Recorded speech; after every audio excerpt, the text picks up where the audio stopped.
All right, guys, let's go ahead and get started. How you doing, friends and fiends? We're gonna jump in. It's funny. I immediately hit the stream start, and then somebody knocked on my door, and my dog went bananas. So I had to deal with that very quickly, which was not something I was expecting. But hey, we're here now.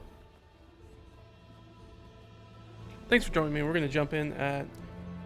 When I was trying to think of things I was gonna do for stream this week, I was like, oh right, we talked about, I think, in our solo RPG stream, like, oh, I have a bunch of NPC stuff, and I want to start.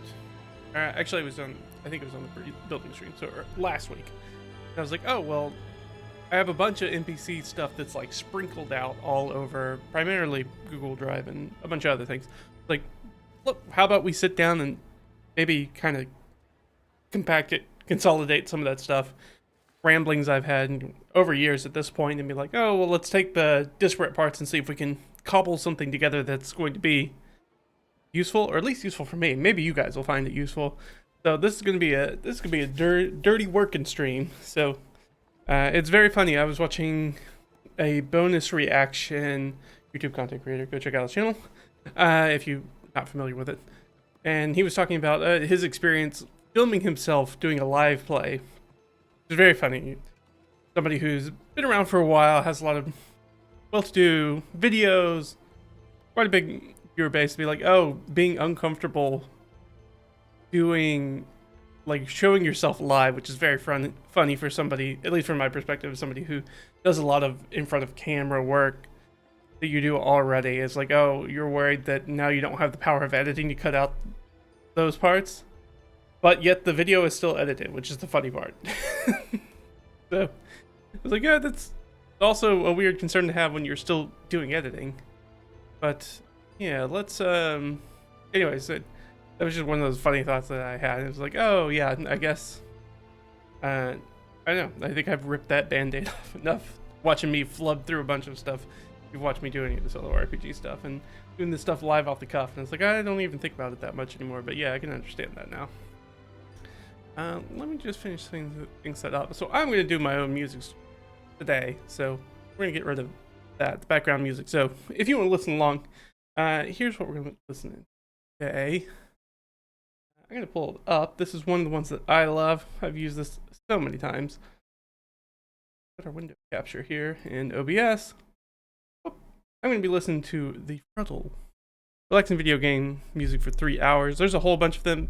Volume 2, which is this volume, is generally my favorite. Unfortunately, Frontal's original channel was fully struck for, unfortunately, copyright, because there's a whole bunch of copyright music in here. But it's all mainly video game music. It's really chill. I'm going to start playing that. So if you want to listen along, that's what we're doing. But as soon as I started playing it, before I started the stream, I was like, oh, that's the Prelude of Light from Final Fantasy. It's like, oh, I can't do that. We can't do that for sure. We for sure can't have that on stream. Square Enix will come out of the woodwork. It's Nazgul and Harpies will come get me for sure. So I'm gonna listen to my own music, so you're gonna have to add your own background track. There'll be plenty of talking. We'll see how far we get in this. There's a whole bunch of stuff potentially cover, so no place better to begin than in the beginning. So let's start taking a look. So I've already outlined some of this document where I've got a whole bunch of other stuff that's kind of already set up, that I pulled a whole bunch of other stuff that I've already worked on, or put together. Some of it's my stuff, some of it's stuff that I've pulled from other places, some of it's stuff I pulled from other places and then made changes to.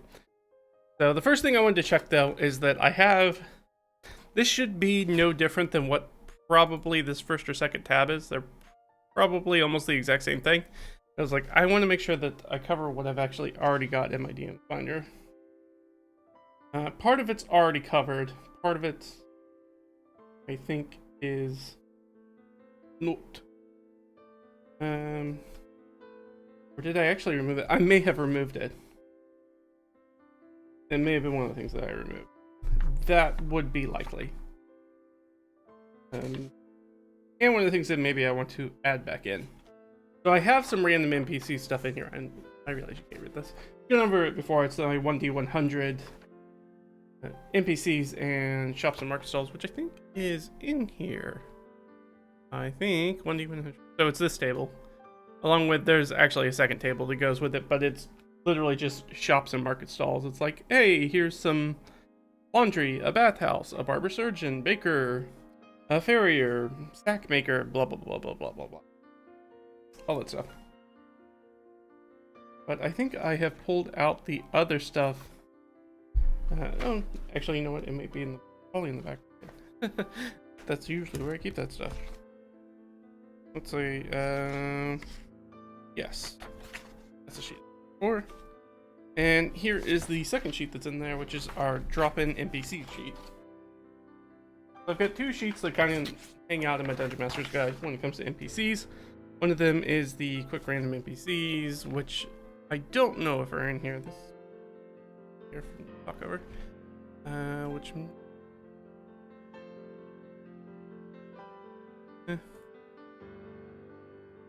oh, did I not put the NPC? Oh. Oh. I didn't pull them in here. That's fine.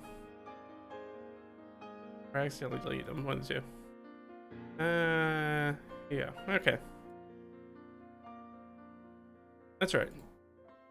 So, these ones, which is right here, and drop an NPC. So usually what I'll do is I'll make some random PCs. Generally with this old sheet, the quick random NPC names and quick fab NPCs, which is probably pretty close to what this is, if not exactly the same thing. It's almost the same thing. In fact, this probably has more info in it. Yes. So all this is the same that's on this page, except for more. And then I have the drop-in NPC. So usually I would use this, and I would use this section right here to build drop-in NPC. And the drop-in NPCs are like, I give them a little paragraph. I just kind of like flesh it out. Usually I do like 10 of them. I think there's 10 on here.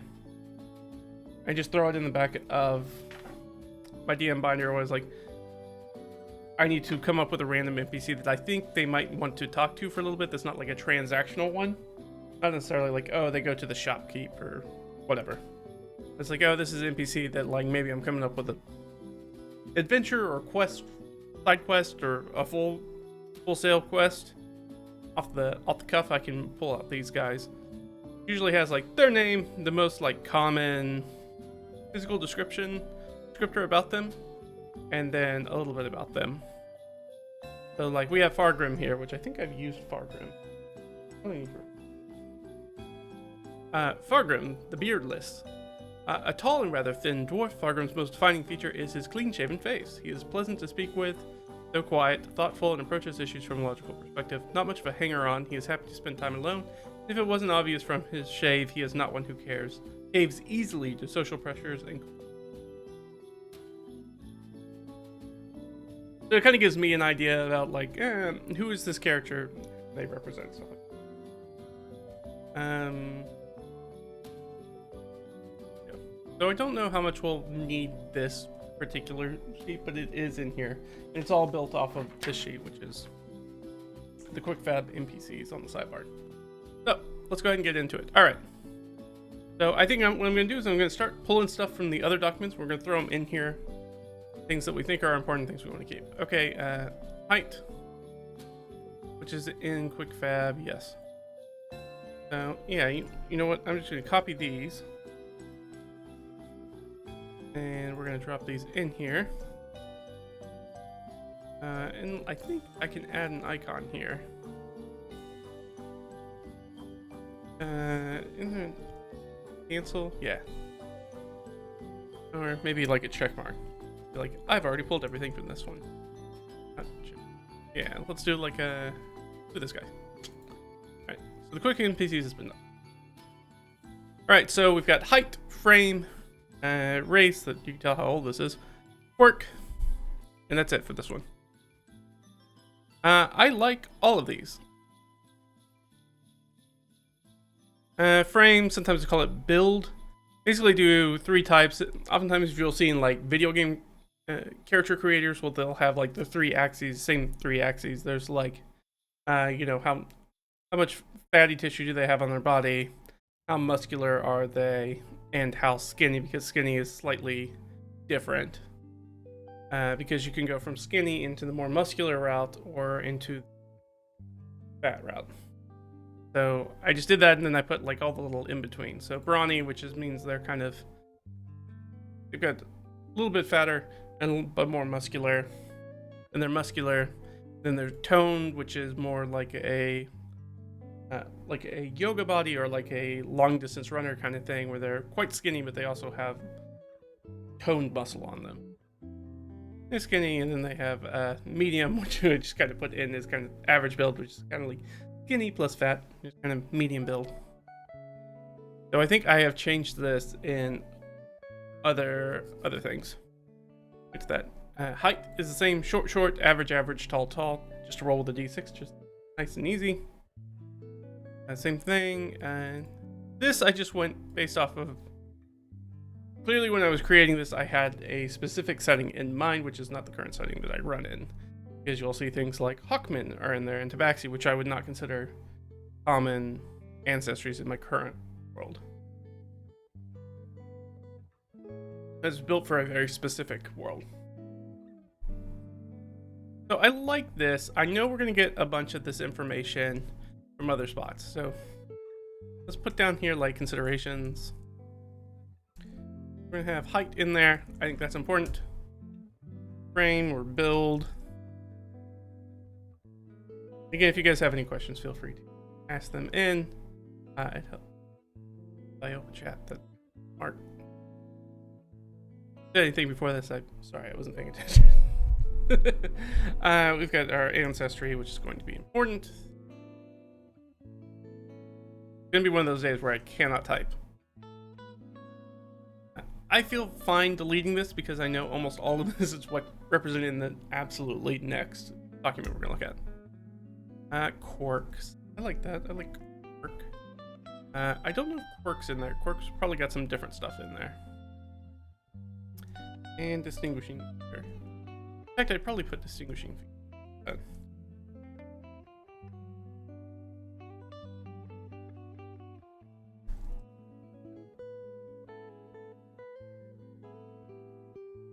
So I'm going to leave both of these in here because that's probably going to be a table that we start making changes to. And I'm going to go ahead and insert a break here, and we're going to go break straight to the page break. That way we have stuff down here, and let's do here. Add some headings in there. Perfect. Are there other considerations that we should have? I think I like ancestry with, and these are kind of well, how do I do this? More like there's physical description, and then like mannerisms or body language or personality. Yeah, I think it makes sense. Personality. So under that, we've got height, build or frame. Under that is also going to be there, you know. I guess before that I would put ancestry. Then under that we put what are we calling it now? Heritage, race, subraces. I believe that's how we refer.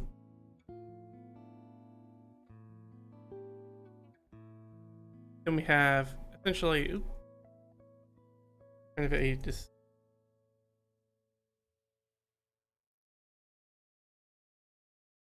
and the other one's gonna be like background, I think.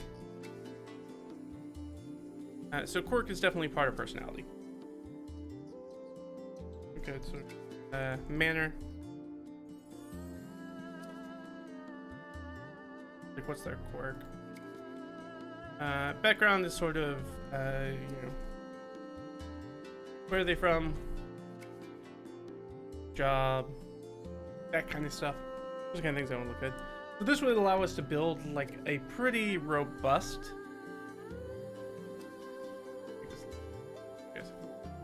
50 is probably alright. This would allow us to make a pretty robust NPC. most NPCs don't need that work. Most NPC is like, oh, you need to know what kind of person they are. You know, if they've got some sort of distinguishing feature about them, which may or may not be their build or frame. Like we saw with Fargrim, it's like, oh, well, if you have a somewhat taller, somewhat thinner dwarf, it starts to blur the line between like, oh, are they a stocky, short human, or are they a tall, thin dwarf? Kind of blurs the lines between the ancestries a little bit, especially when he's got a shaved face.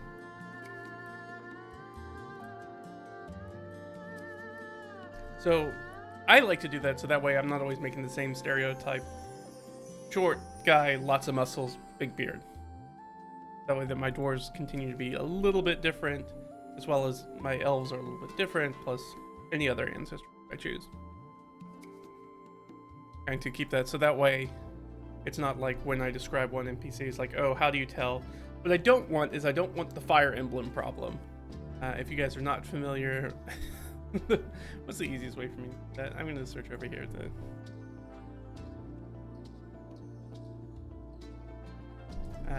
It makes me think of a...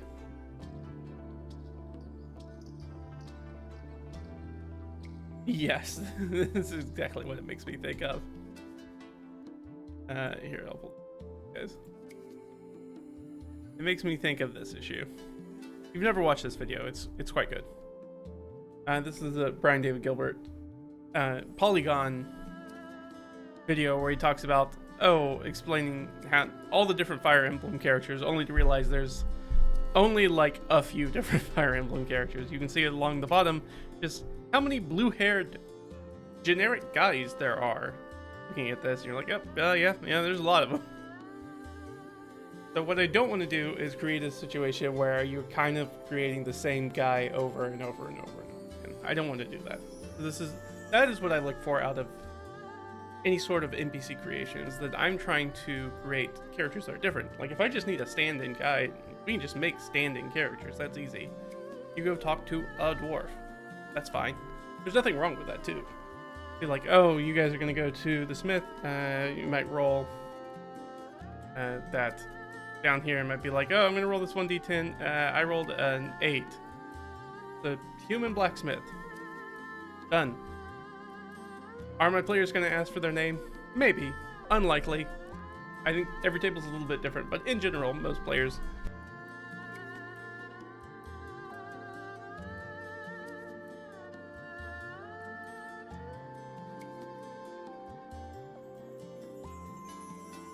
A DM be like, they're like, oh, I want to go to the smith. Great. What are you looking for? If the answer is, oh, I just want to buy some daggers, you buy daggers.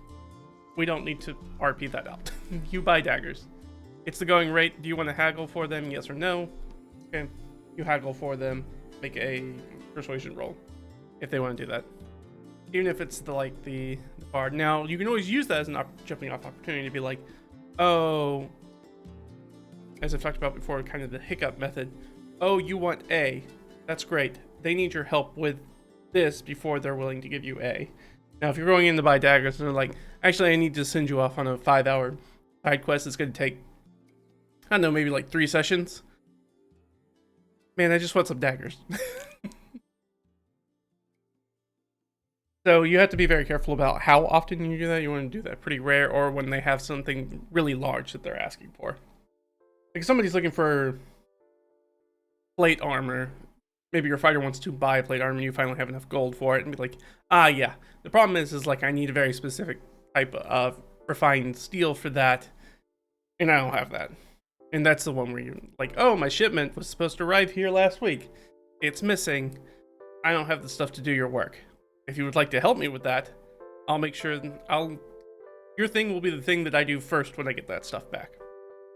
That's a good way to address that. And then it kind of gives them this impetus to go do this side quest where they go find, whoever waylaid the transport wagon or whatever it is. Very, very easy. Over here. This is kind of the area that I don't work in. Got this distinguishing feature, their background, kind of like where are they from. And this is generally when I think about that is like, are they foreign?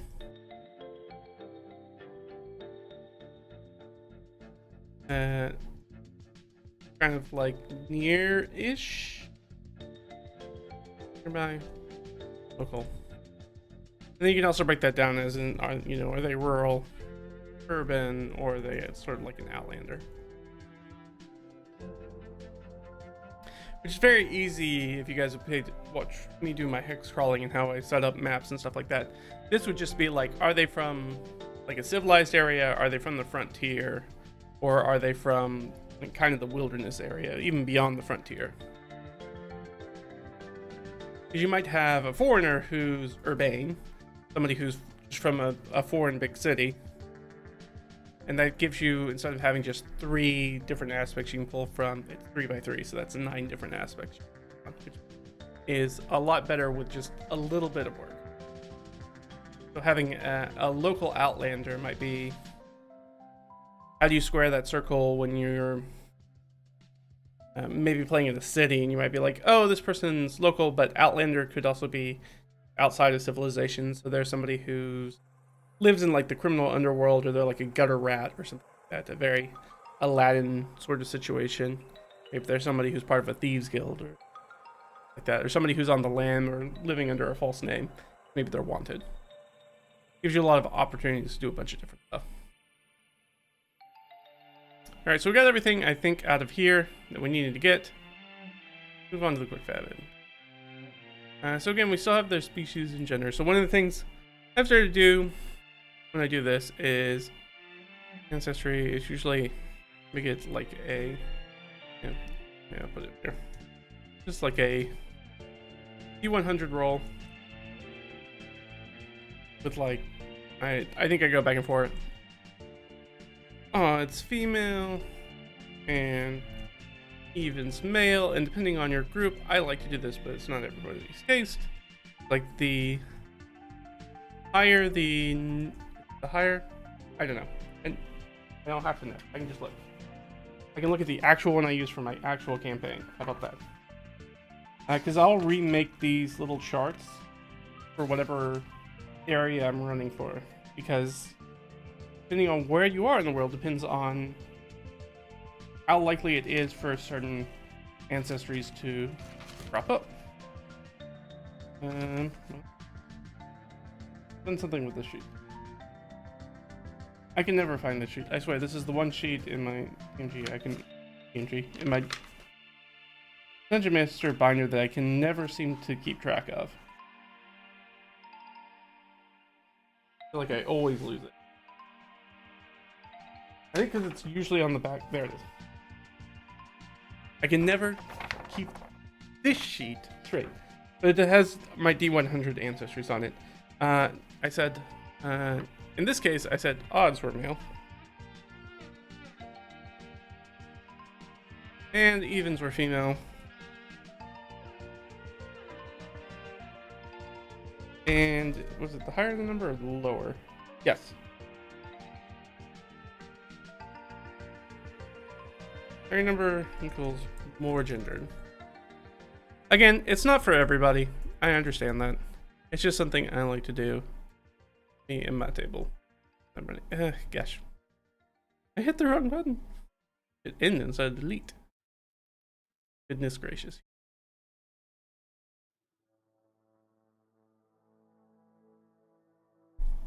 So let's say I was rolling D100. So let's roll D10. We rolled 100. Perfect. Okay. Well, if we rolled 100 on my actual chart, which would be wild. Actually, that's something I hadn't accounted for. That's okay. So if you roll 100, it just means other. So it's going to be one of the miscellaneous ancestries in the world. It's not going to be a half or half elf, dwarf, elf, sword, genasi, or tiefling. There are others in the world, like you might, for instance, recognize that humans are absent on that list. They just happen to be playing in an area where there just aren't very many humans. So the likelihood that that's human, I basically choose a different ancestry in the world. The likelihood is that it's human. Now, 0-0 is the only way to get that result, which means I would roll again to see the gender. 5. Okay, so we know it's female. I know it's female. And I know that that's kind of middle of the road. So they're going to be a very standard female. Whereas if you had somebody who is more gendered versus less gendered, they would get more androgynous, and then on the other side, they'd be very, very unandrogynous.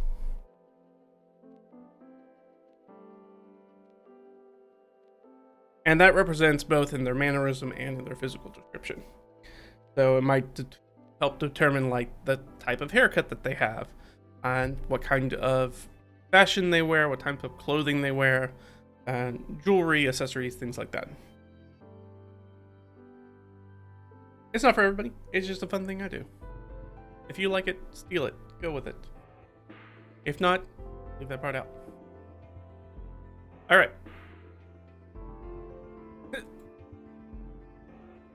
Here, 150 might be just. You know what? We'll deal with it. We'll change it later if we need to.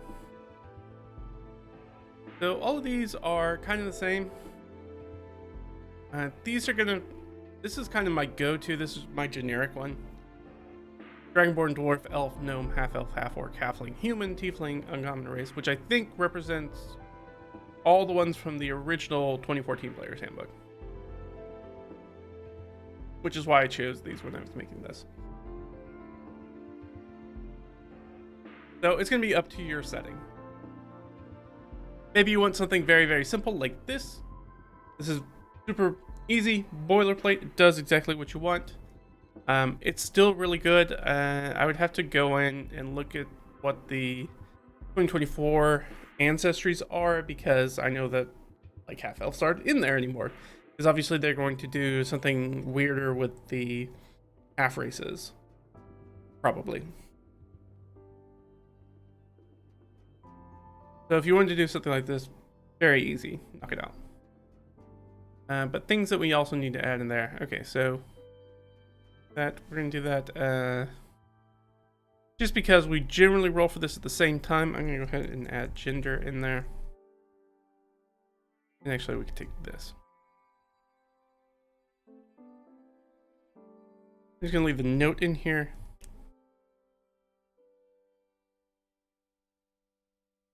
Everything will be thus-wise. So, I think this is good. I think we're good with it. So you can either use the generic one, or you can do the way that I've done it, which is, and in fact, you could have both if you wanted to. You can have the generic one, or you can have one that's little table. You can have a universal or location specific full table. So we've seen both now. Yeah, so I basically weight it. I have a table that handles that stuff for my world. Again, my world building is way too in-depth. Don't be like me. Be better than me. It's not that important. It's just the way that my brain works. You can just choose stuff. I like for it to play out. That's just a me thing. So we've got our body types here. I think we can. I don't think I've changed these at all.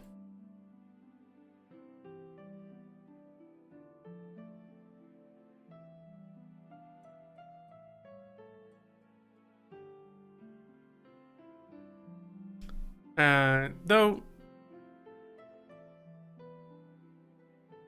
you can go average or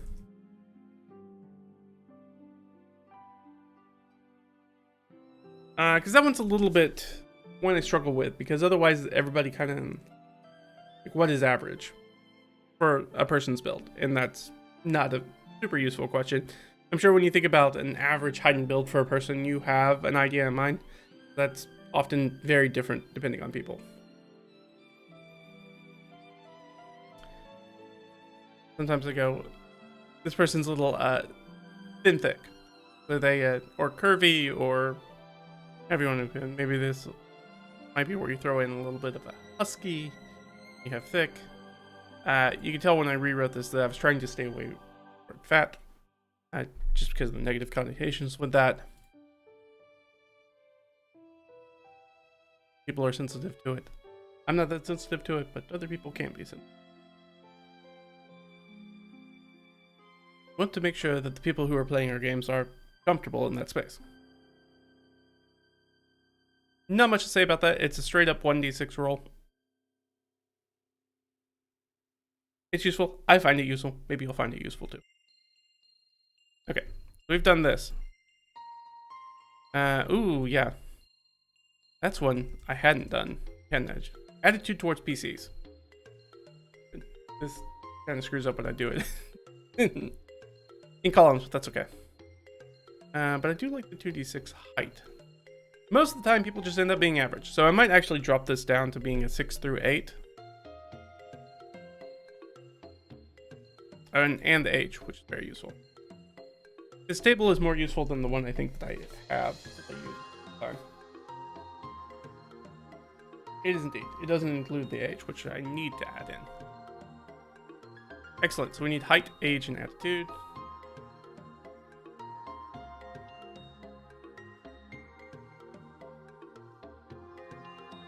Which I'm going to put under background because that feels like more. That's not necessarily. While it's a physical description, it is determined as to interesting things as to things like jobs, like what they do for a living, which kind of gives us an idea. This is generally when I'm looking at like feature and skill slash proficiencies. All right, I can just say. It's one of the things that I found extremely useful for making NPCs using the 2014 background rules. I really, really like the 2014 background ideas where it's like, oh, you get this cool feature. I mean, good. And a lot of them are kind of stinky. But the idea was really, really good. It's just, you can understand when they were putting it out, they didn't want to make them too powerful. But then they never really power escalated that like they did a lot of other things, other than people just taking Outlander so they can always find food. A lot of them are just like, you can find a place to sleep without paying money. And it's like, that's fine up until about level 3, and then everybody's got enough money that that's no longer a concern. It's honestly not worth their time spending table time trying to talk to somebody to get free accommodations.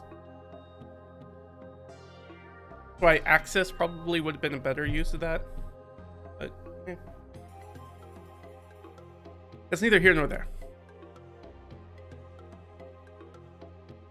But I did like the ability you got the feature, and then it gives you this built-in way to be like, oh, we add proficiency for that stuff. Oh, great! So when I'm making an NPC, I can have like our common. Let's pull up a stat block. And doing that. Bestiary. Here, let's just go straight for humanoid. And somebody who's low CR. Not 20, CR 20. I mean, we can just go with the commoner stat block. That works well. The commoner stat block, they have club, they speak common, they have proficiency in one skill of the DM's choice, and has advantage whenever it makes an ability check using that skill. Interesting thing, again, one of those weird things they've added in 2025. Be like, this is weird. They get proficiency in it instead of just like giving them expertise in it, which seems like the more reasonable thing to do. They're like, oh, they just always have advantage from it. It does make it super worthwhile though when you are hiring people out. So if you want to hire like hirelings and labor, because they will literally just roll better on it than you will. Without the help action. They basically have built-in help action all the time, which is fine. But see, you can take this, and then if we graft a background onto it and give them proficiency in other things, that also works with this.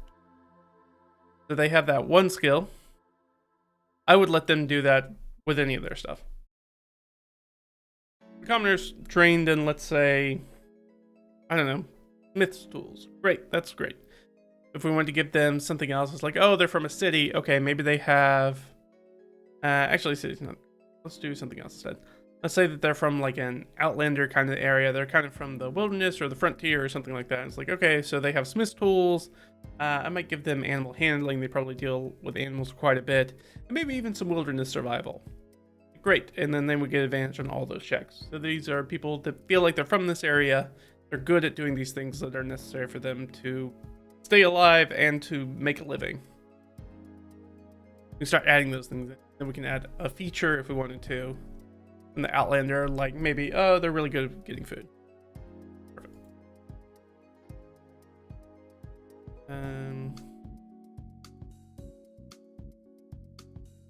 We've added their build or frame. We need to add the other aspects. So age, which was the 2d6.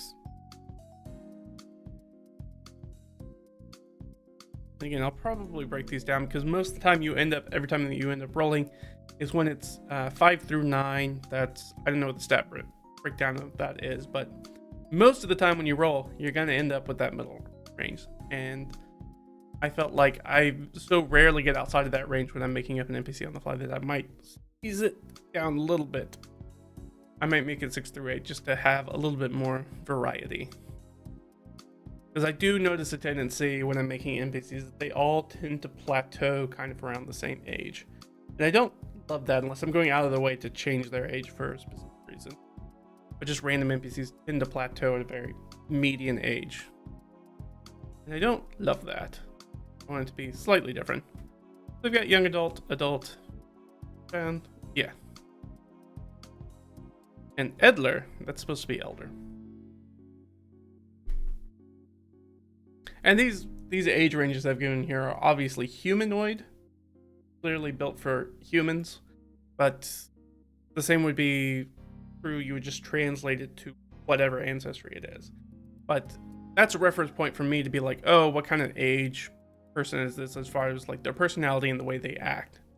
Because it'll be very different whether you're playing a child who's maybe, like an adolescent, or you're playing somebody who's, a mature adult, is in that,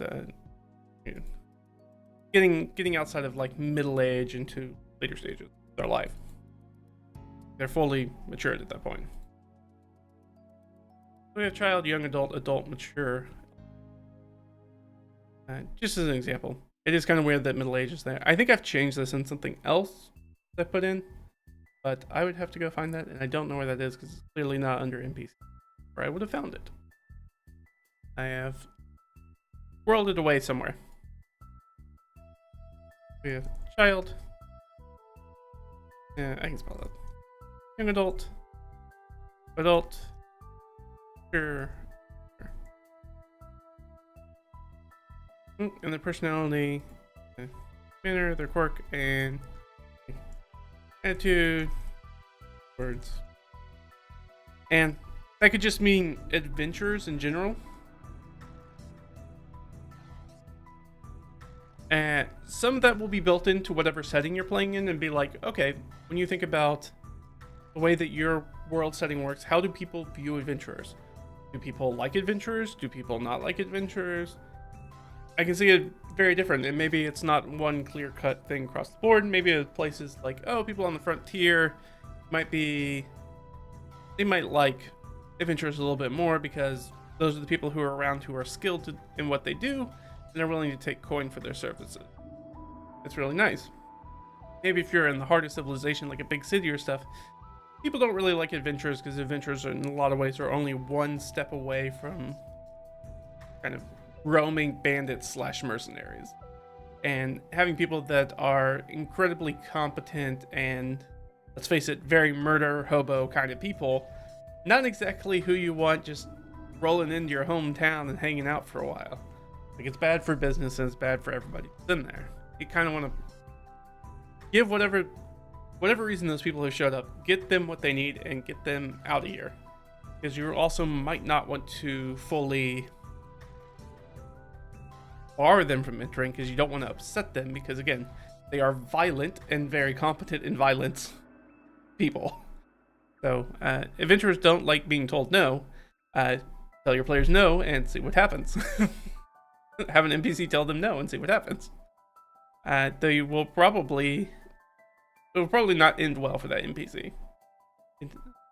Players didn't take a lot of umbrage at that. And that's one of the things where there's a lot of resonance between probably how an adventurer acts and how the player who's Jaegering that adventurer act. Very similar in that way. Okay. Like this. We've got our attitudes for PC. Let me go ahead and write that in. Again, that's gonna be like a 2d6 thing. What was it? Aggravated, disinterested, open, friendly, and helpful. I don't ever want to do hostile, but definitely aggravated. Disinterested. Open, you can also just call that neutral. Friendly, or neutral could also be disinterested. Hopeful. Some of these are defined, at least they were defined in the TMG for 20. Like helpful and friendly are generally defined, but we can find these here. Generally, what we mean by friendly is means like will help at no personal risk, essentially. Or some personal risk.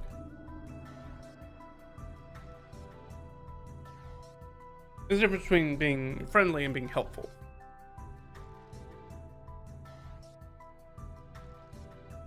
Somebody who's disinterested is they're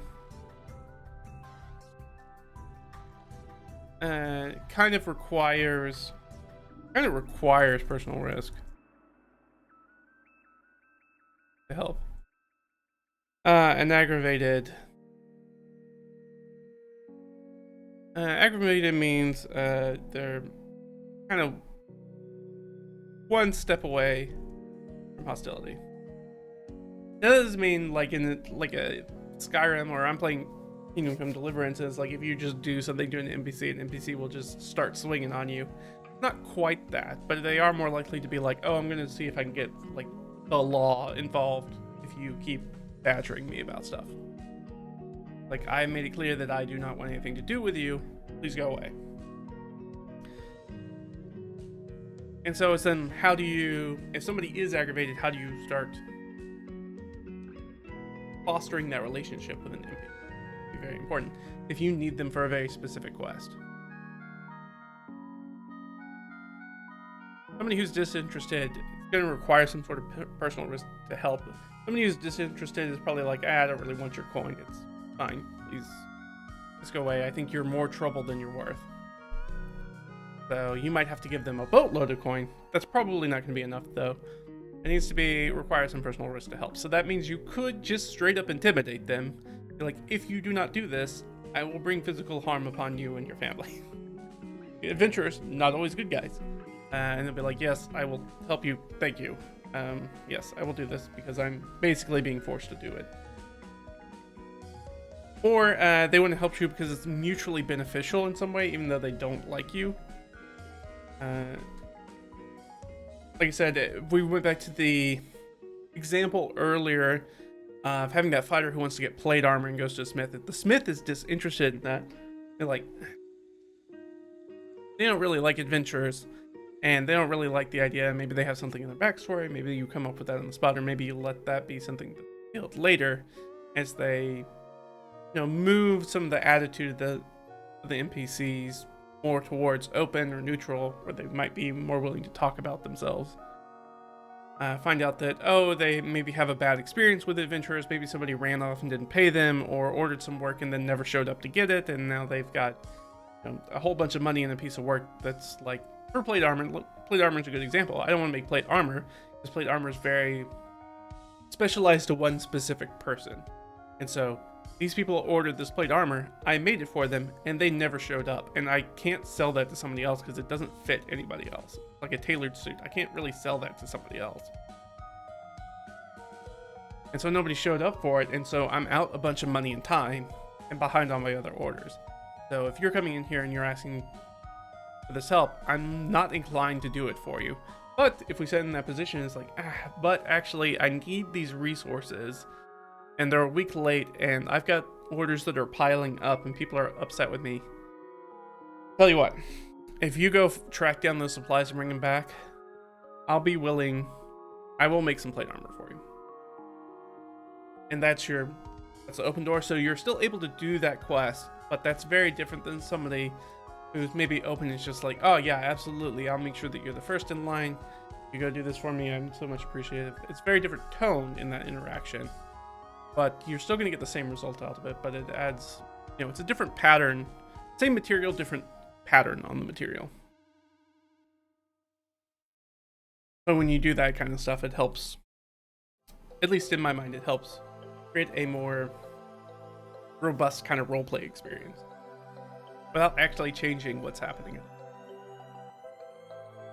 Or, again, they could just threaten them. Be like, make it now. I would make it now. Clearly you are violent people. I don't have the stuff to make this. So I don't know what to tell you. Now, if you leave to go get the stuff, they're obviously going to run off to the bailiff or something and be like, hey, by the way, these people who are in here just threatened my life if I don't make this thing for them. So if you were an adventurer and you came back from that mission being like, oh yeah, go get some plate armor made, walking into town with your wagon full of steel ingots or whatever, you're, rolling in, and then, the people are like, stop there, criminal scum. You've broken the law. You violated the law. Because you came in here and you threatened somebody from this town. And that's going to be a problem for people in the town. They are not going to want to do anything for you. So you might see all the NPCs, or a lot of the NPCs, in that settlement, whether it's a village or a city, especially if they are tradespeople or artisans, might all drop a level in their attitude.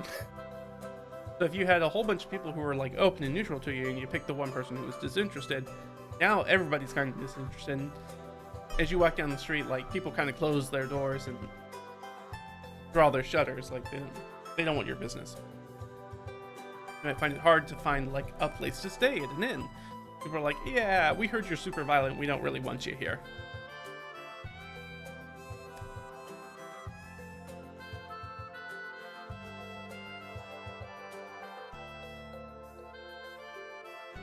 Yeah. Okay, so it wasn't here. Alright, so I did do some of this. Great. I need to copy this over. This is just a really good thing for me, personally, to have as the resource. Shows us a little bit like how to use the ages. So a child is somebody who's dependent. They're still like learning and growing, so they're not going to probably have a lot of those proficiency skills that we talked about. If you wanted to add some of those in, they might not get the advantage as a commoner because they're not trained in it. Or they might have the advantage, but they don't get the training in it, which I guess technically probably having the advantage is better. So I'd probably say they have the training, but not the advantage. Yeah. Or maybe you do like a jack of all trades and you only give them half the proficiency. They just get a +1 on the roll instead of a +2.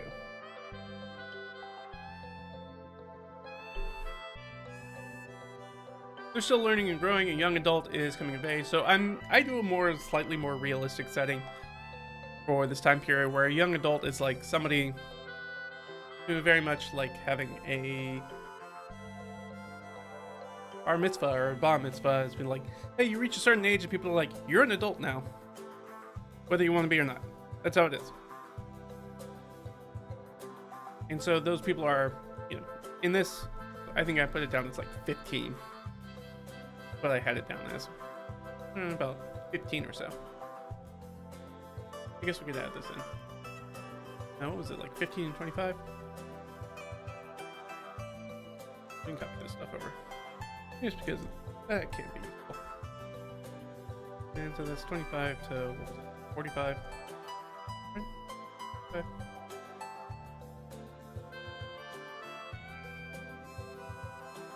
26 to 40. So.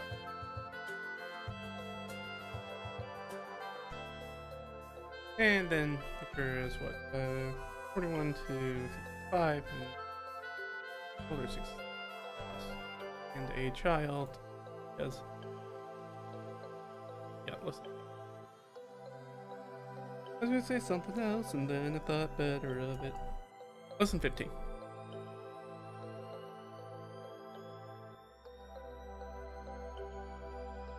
That kind of gives us some age range.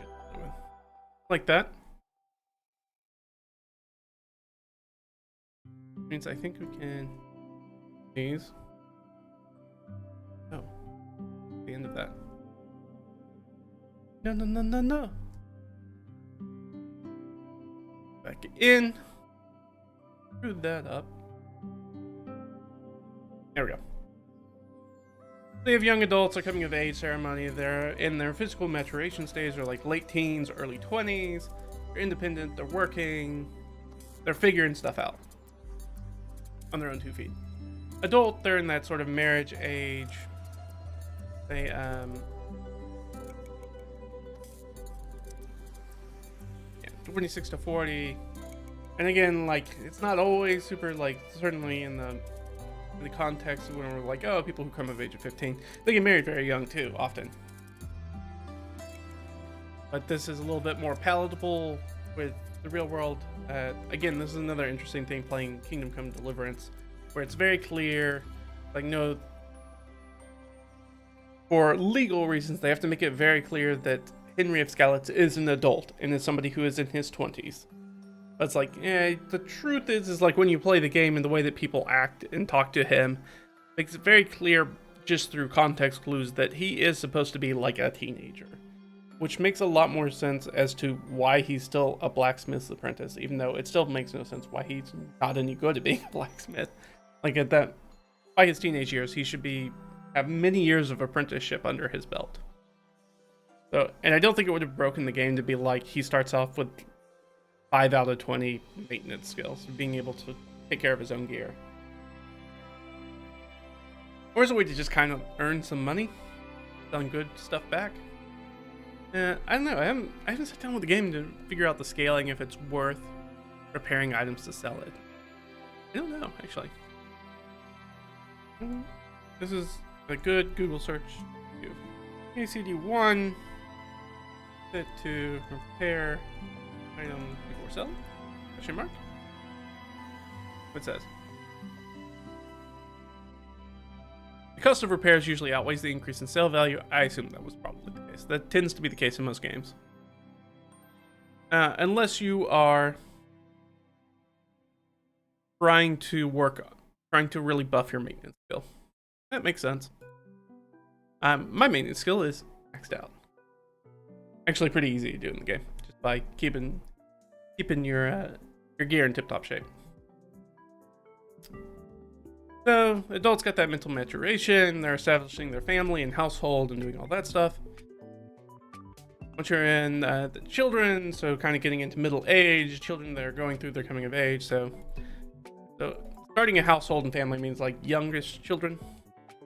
And then so mature should have somebody who's about to be entering like young adult stage for most of the time.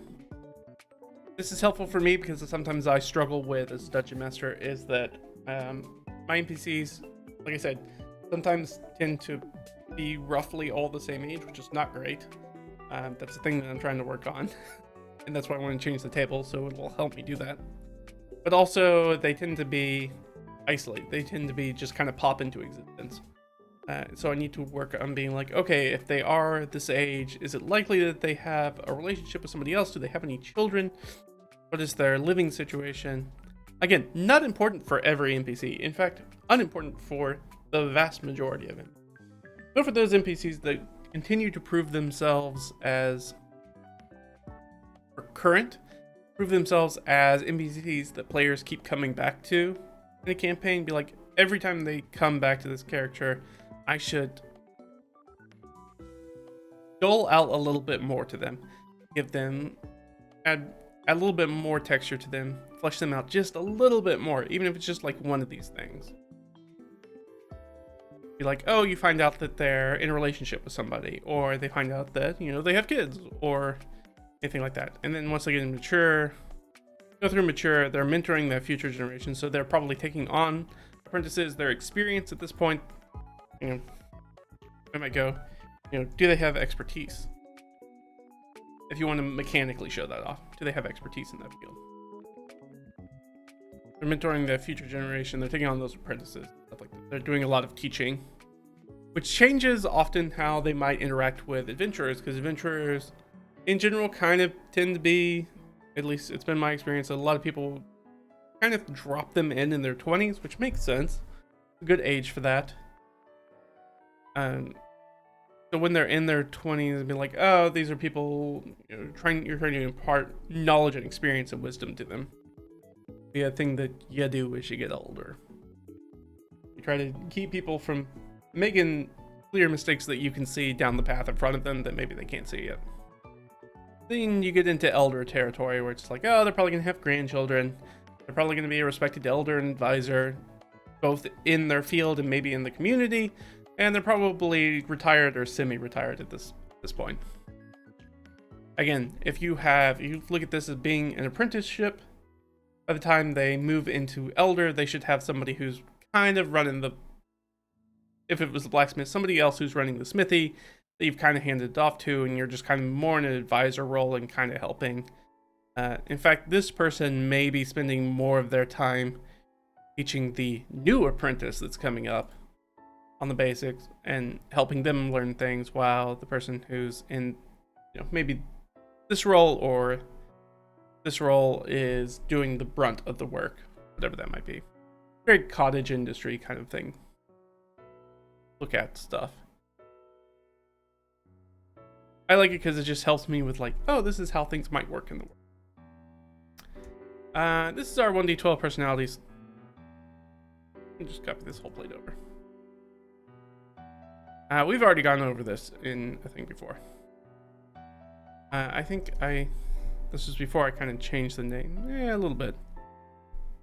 So basically, this is the way they do it. 12 basic personality.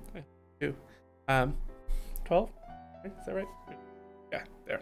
12 basic personality types, which is based off of like, are they outspoken? Like, do they talk a lot, or are they quieter?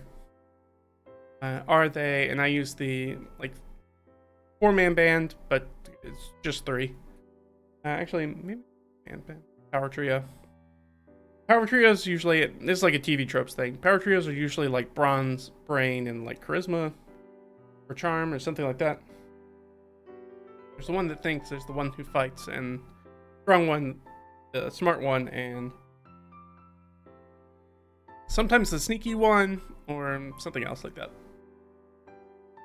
And this one, it's like, oh, is this person like a natural leader? Do they try to lead people? Are they the glue, which is more like they're more empathetic? They want to make sure people are okay. Try to keep everything together. The lancer is like the person who's kind of, I mean, if you really wanted to boil this down, this is kind of like leader is that alpha kind of personality. Blue is kind of that beta personality, and a lancer is the omega personality. Don't read too much into that like weird manosphere stuff. It's just the roles of the group dynamic. The lancer, in a tropes ways, is the person who butts heads with the leader. It is the, like original Power Rangers, it is like the Green Ranger. The person who butts heads with the leader, the Red Ranger. Who thinks that they have a better idea, or this is why I think that your idea is bad, and stuff like that, and I'll do it myself, I'll do it on my own. They tend to be a little bit more divergent.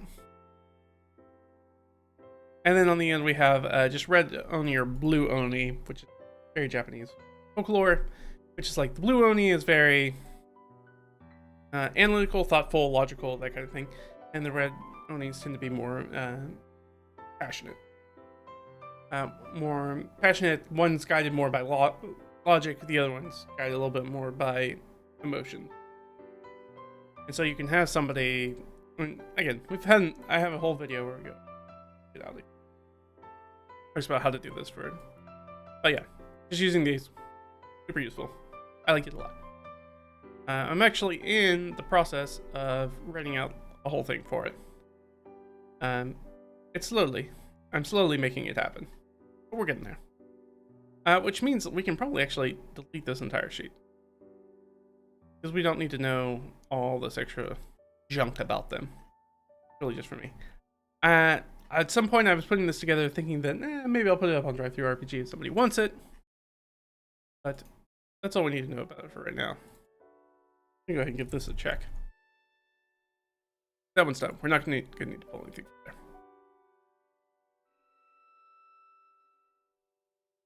So if we go back up here, we've got our... So I'd probably put that under manner.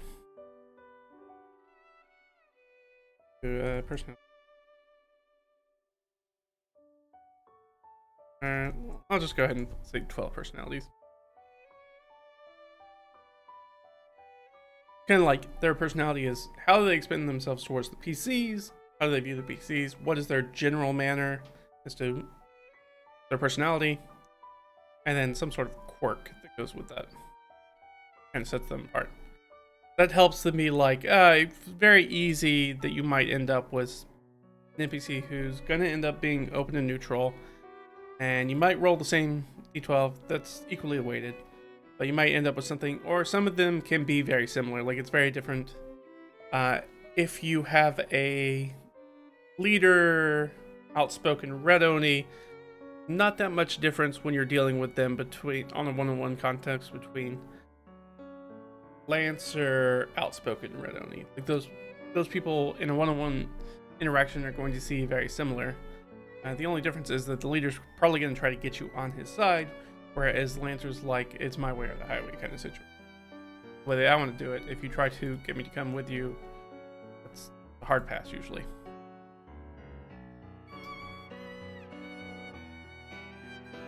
But there.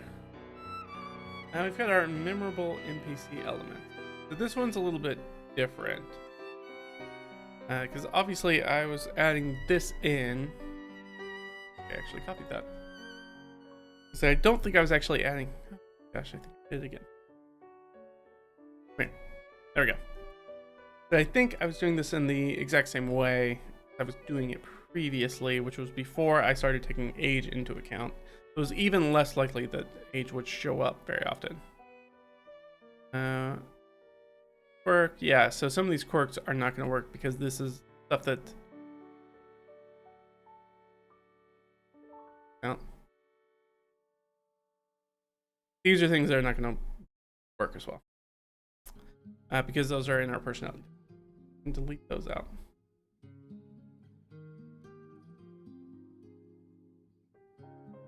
But we can add this stuff in if we do. Go ahead and make formatted that. There we go.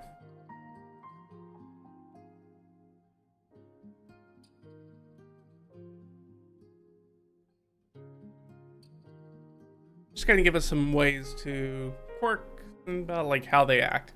All of these are kind of about their mannerisms or the way they act for the most part. Not all of them. Some of these down here are physical descriptors, which also fall under distinct. Separate those out. Do we have any? It doesn't have to be perfect. They won't be. Again, if it's not clear, we're not going to get this done today. That's not what we're doing here. We're definitely not. I'm not going to slam dunk this. This is a way that I work. Will be slow and drawn out. That's just how I am. Sorry. If you were looking for a quick answer, it's not going to be that. I know that's a little late to say now. We've been streaming for a little over an hour. But it won't be a quick way. Yeah. Arr.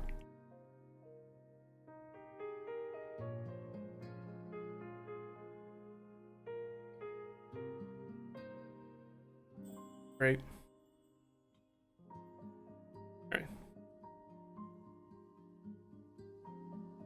Add appropriate ancestry background stat block and cyclic info as necessary. Obviously don't need that right now. I use a lot of sidekicks though. In fact, we've got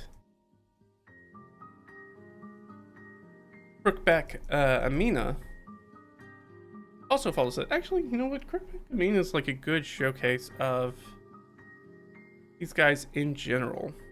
The way that I build NPCs. I guess we can take a look. I know I don't have the index card stuff for her. But I do have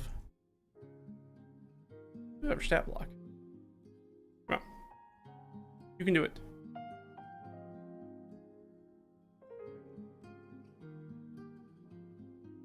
Crookback and now let me quick. Here's Crookback and Mina. There's an NPC that my players ran into a couple of sessions ago. Better stat blocking. Hoping I had her card. I do. So when I knew they were first going to run across her, I just created an index card for her. Because I had a sneaking suspicion that one of my players was probably, knowing my players and their predilection for splitting the party all the time, figured there would be at least one person who would not go with the party when they were going to check out the Lavender Grove. So when that was the case, I was like, okay, well, I'm going to prepare this, which is a helpful, useful tool for me. This is information about Amina the Crookback, who is an NPC that they will meet that they know that they are looking for in that area, based off of what another NPC has told them. It's like, so if they all go, that's great. This is just a card for me to use at the table to help me play them. If one of my players decides their PC is not going there, which is reasonable to happen with this group, this gives me the ability to just give that player this card and be like, you're gonna play this person. You can ask me any questions. You can, if it's an open question, you just ask me at the table. If you have any sort of secret questions that you want to know information about, you can just send me a chat in Discord. I'll look at it real quick, or text or whatever. And I'll look at it real quick and answer for you. So this one has just their basic information, and then when they were like, oh, Amina's going to go with us, then it's like, all right, well, I got to build like an actual stat block out for her. So that's the stat block over there. But her card is as reads this. Amina, a teen ochre-colored Saurian female. She's thin. She has a crookback. That's her. So if we start looking at stuff, we can start to see how this is built out. Okay, so ancestry. She's Saurian, which means she's some sort of lizard folk dragonborn. She's a scaly of some type. And I rolled for that on the table.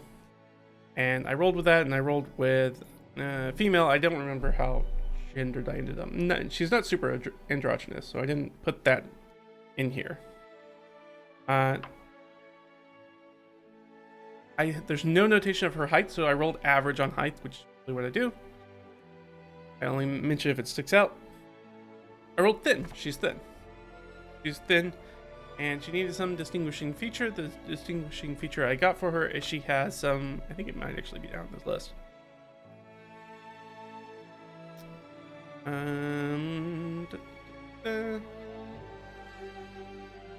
It might not be down here specifically, but it was some. It wasn't missing body part, but it's something, whatever the thing I was rolling. Oh, there it is. She has an ailment or injury. I've got a number of people who are missing limbs or have limps or things like that. So I was like, I don't want to do another one of those. So what kind of ailment could I give her? She can't have she can't be like bed infirmed because she's out in the wilderness camping. So she can't be like fully infirmed. I was like, oh, I'll give her a crookback. I'd watched the Shard Lake, which is a guy that they often call Crookback, or Crookback Bog from The Witcher. Familiar. Which is somebody who's got like MS or scoliosis or something like that. Anyways, their spine's curved in the wrong way. And to let him know is like, look, this person's kind of like a rogue, they're a scout, they're an informant to Bayfera, which is the NPC they serve. And then I've got down here kind of the background for them as to, so if we look up. So we have the distinguishing feature, we've got all that stuff done. The heritage is, hey, they're lizard folk. I use the lizard folk stat block instead of Dragonborn, which gives them the ability to swim, they've got a swim speed, they can hold their breath, they have a bite attack. Gives them a few different things. They've got, we knew that they were going to be a teen, so they're in this young adult phase. Where are they from? They're from someplace local. I guess at this point, where they pick them up. Local to where they are. They're relatively urban. Between rural and urban, I would guess. Their job, they're kind of a rogue, they're a scout, they're an informant, they're somebody who moves around the land. It made me think of, the guy's name, Taller? No. The guy that pretends to be a cobbler in Witcher 3. Can't remember, he's a spy. So that kind of person. So there's kind of a scout, kind of a spy. They're like, you know, people don't really notice somebody who's just kind of hobbling by most of the time. Who kind of looks like maybe they could be an urchin, maybe they're not an urchin. They kind of look like a diseased commoner. People don't pay that person too much mind. They're real good at gathering information and listening in on conversations. And we've got their manner, which is their 12 personalities, in which they are reticent. They have that glue. They have the glue type. And they are blue only. So they're very logical in their way. But they do want to keep like the party together and make sure everybody's taken care of. They also don't talk a lot. Again, makes them very good at being an informant. Listen a bunch. The note down here is the humidity is giving her back spasms. She is near bedridden. It was raining a lot at the time, so I wanted to give them a reason why nobody's heard from her in a few days. It's like, oh, she's usually good, can move around all right, but she does have this one thing that happens sometimes. It'd be like, no, it's not just the situation with her back is not just flavor. It's like, no, it's actually an integral part of her, and it's actually in the stat block over here on the left. You have crookback. She can take an action, a bonus action, or a move on her turn. When Amina attempts to do more than one, you have to pass a con save or forfeit the rest of your turn to back pain. So the more stuff that she tries to do in a turn, the less useful it will be, often. Now, she has a +1 con save, so I mean...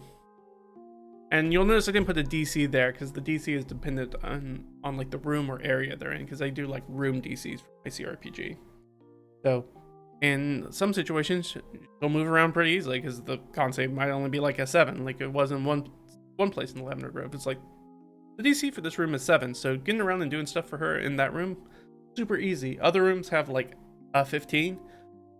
Probably not going to do a lot there. But it also doesn't hurt her. It's not like she's stunned or anything, so you can always... It was for the person who was playing her, which is the same person that I gave this card to. Be like, it's up to you to determine your order of operations in a turn as to how to do that mechanically.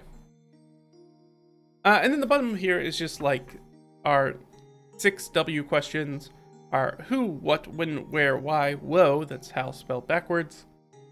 Questions that the PCs are probably going to ask her stuff around these sorts of things. Because they know that they're going there to talk about the Lavender Grove. She sees no one but feels she's being watched. That's the who, what. She's noticed it's the same affliction as the Vegeman. DC 18 nature to recognize. For them to check out. When virulent. It started last fall and it spread through the winter. As far as, because they're going to ask her about like this disease, the blight that's happening. That's the topic of information. Where? Unknown. It's too uneasy for her to explore deep into the grove. She hasn't gone further in. Why? There's an old rotted totem that she's found, and she's not sure what the runes are. She thinks they're giant.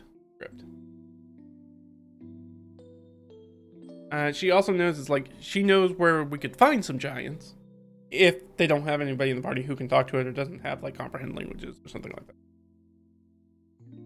that. Now trying to get the giants to do that for you is a whole separate thing. And how? Unknown. She doesn't know both how this blight has kicked off or any possible solutions for that. That's not her role as an NPC in this adventure. But then, you know, she gets the stuff over here. So she has a little bit of medicine. She's got some nature, perception, stealth, survival. She has the expert stat block for sidekicks. Short sword, a bite, and a sling. She has the hungry jaws. And she has the ability to hold her breath for 15 minutes. Which is good because they're in the very, like, marshy, boggy kind of marshy area. Not boggy. A marshy area. I mean, boggy now. Now that one of the PCs turned part of it into a bog. Calling upon your gods for divine favor will do that sometimes. So yeah, that's an example of how this built. So you can see that like most of this stuff ended up in that. I didn't really give her a personality quirk so much because I didn't know how long she would be around. So if they keep messing around with Amina, I'll probably add a quirk to her. But for right now, she's got basically all this stuff. She didn't really have an attitude towards it. Most of her attitude was kind of being wary. So somewhere between open, neutral, and disinterested, because there were people who, random people in the wilderness who found her. And she did not know who they were. But yeah, that gives you an idea of like how I put that stuff together. And you can see it in action there. So, what else do we need from this? The custom PC NPC background. Yeah, we can pull this. Let's see. Yeah. See the features and proficiency. I'll add it here. Oh no, that's not. Okay, I pulled everything. That's fine. It's fine. There we go. There we go. Not recognizing bullet points. There we go. Very easy to go ahead and give them some languages, some tool proficiencies, give them some sort of background feature. I didn't give her a background feature because it's not going to be important for her. If she stuck around for a while, I'd probably give her some. There's the spy stat block, which I might pull. Man, I really miss the 2014 backgrounds. They were such a good continuation of the stuff that they did a little bit in 4th edition, which was kind of gave you those skill proficiencies. And then having it like go, oh, I'm trying to reconnect. Oh. Alright, looks like the stream just dropped. I think we're back. Are we back? I think we're back. Yeah, okay.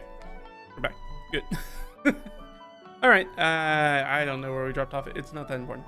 And I was talking about the essentials line for you. Not important to our discussion. So I think we're at a point where I need to get some more coffee.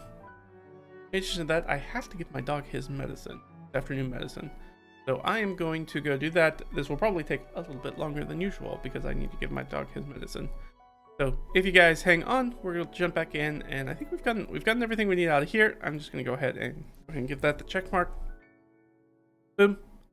And then we'll take a look at the 1D100 NPCs. There's probably not gonna be a lot that we'll pull from that, but it's nice to have. I like that better than using the standard backgrounds that they have. It'll give us a cool idea. Plus, I just want to show it off because it's one of the more favorite things that I've made. So you guys hang out here for a minute and talk amongst yourselves. I'll be back in just a second, right? Don't go anywhere.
All right, we're back.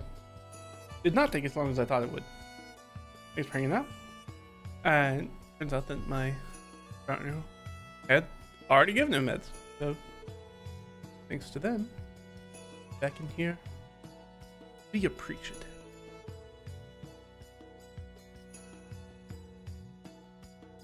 That delicious black gold. I think I just spilled it on myself. No, I'm good. Alright, so things are looking pretty good. I think I've got things down. So there's going to be some things that we're going to put in here.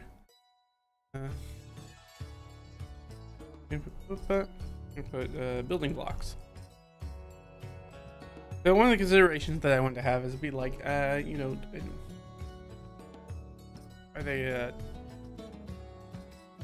kind of the NPC type? You kind of have like transactional NPCs, which are kind of like one and done people who aren't gonna, like I said, it's the shopkeeper you go to buy whatever. They're nothing. You know, sort of. I was gonna say short term, but more like, let's say shallow NPCs. These tend to be like most villains tend to be like pretty shallow NPCs or allies.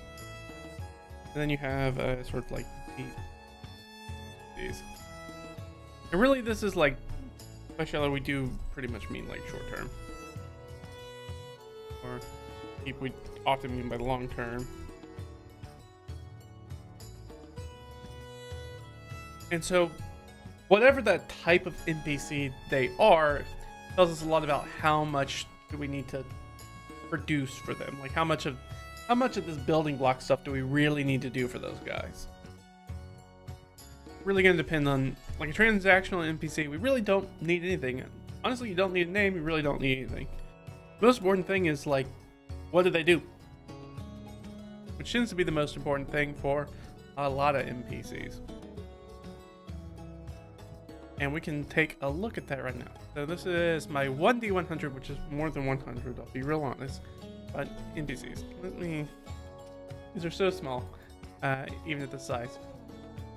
I think 200 might be, yeah, 200 is probably gonna be okay. There you go. I really love this list. I use it all the time. It's one of my favorite tables to roll on that I have. So the players are coming into town and they are looking for somebody who knows something about whatever quest they got going on. They need to know something about, you know, they're rolling into town and they're asking, you know, who in town has had run-ins with the goblins that are in the cave nearby. That could be 39. You look over here, we go, all right, we'll zip down to 39. Almost everything's got more than one entry on its line.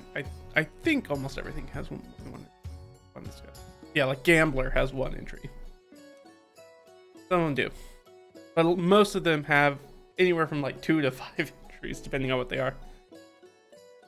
So if we roll 39, it's a shop or market stall owner, market stall merchant. Makes perfect sense why one of these people might have run across the local goblins. Goblins have probably accosted them or stolen something from them. And this would be where I would jump to, oh, okay, I actually need to roll another 100 for my shop or market stall list to be like, okay, what kind of goods do they sell? Probably unimportant. But it will generally probably be the first question that the PCs ask when they roll up and be like, what kind of shop is it? I rolled a 43, which is a general store outfitters. So these goblins have thieved adventuring supplies, which makes sense. I mean, very useful for goblins living in a cave to have that kind of like camping, outfitted, adventuring kind of supplies. So it makes sense why that might be the wagon that they hit, or why they would steal things out of that specific wagon. And typically not worth a lot of money. Always interesting when you talk about like goblins or anything like that when they raid caravans or monsters. when they raid caravans and be like, well, do they sell it? Because do they sell it to other civilized people in a different town? Do they have some go in between who's like a fence that they use? Or then some sort of humanoid who has some sort of interactions with them and then they show up with it? It's always interesting to understand that dynamic. And you can make an entire adventure around that if you wanted to. It'd be like, oh, they sold this adventuring gear. That's interesting. And then as the players investigate, they might go to the town that's on the other side of wherever the goblin hideout is first. Maybe that's where the area supplies from. You go there, and maybe be like, oh, well, those guards, I don't know who those guys were because they were missing. You'd have to go to the other town and talk to them. So as they go to the other town, maybe they find the same person reselling that stuff again. Or, even better, if that person is then taking the stuff that they've created a infinite money loop where they are like, look, here's what happens. Is that guy in that town pays me to send him this stuff. Now, the goblins are going to steal this stuff on the way there. At which point, they will then just bring it back to me, and I'll sell it to them at, pennies on the dollar, essentially. For a small brush of what it's worth.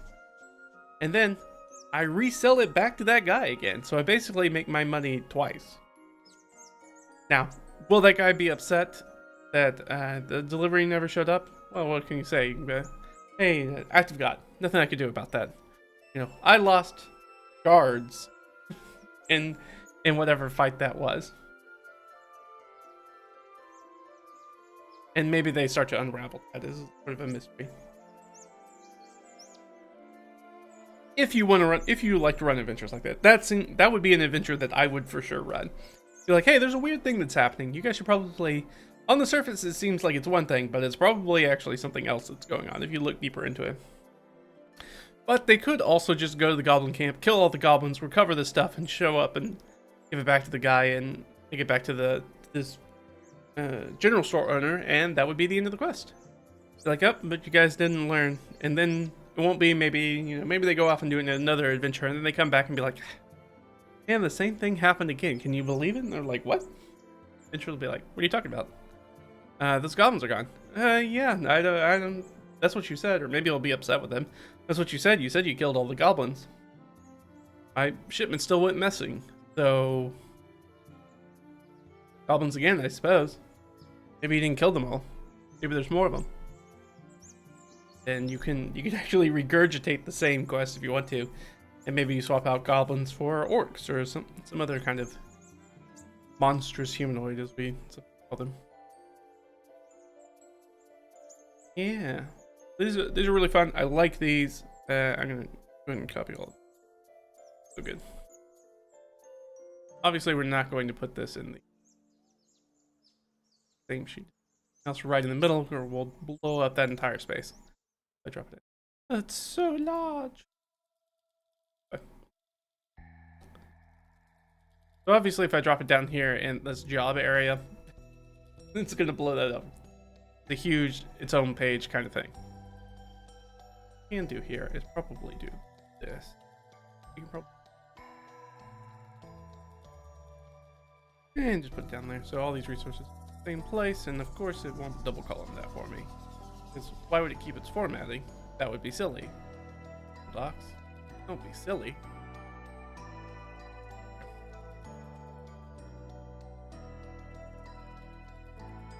Leave it. Okay. You know what? That's fine. I don't need all this other stuff though. These. Yeah, because I think the very last page should probably.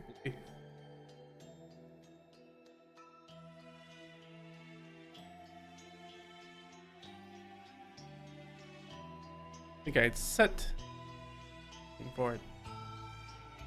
That will keep. Alright. Perfect. That gives us our jobs, which is often the most important thing. Again, the most important thing you're going to need for any sort of transactional NPC is generally their job. Once you know their job, that's probably all you need to. And you're like, maybe ancestry, maybe name, which is not actually a thing that we have on here yet. Name would be one of the things that I put down at the bottom.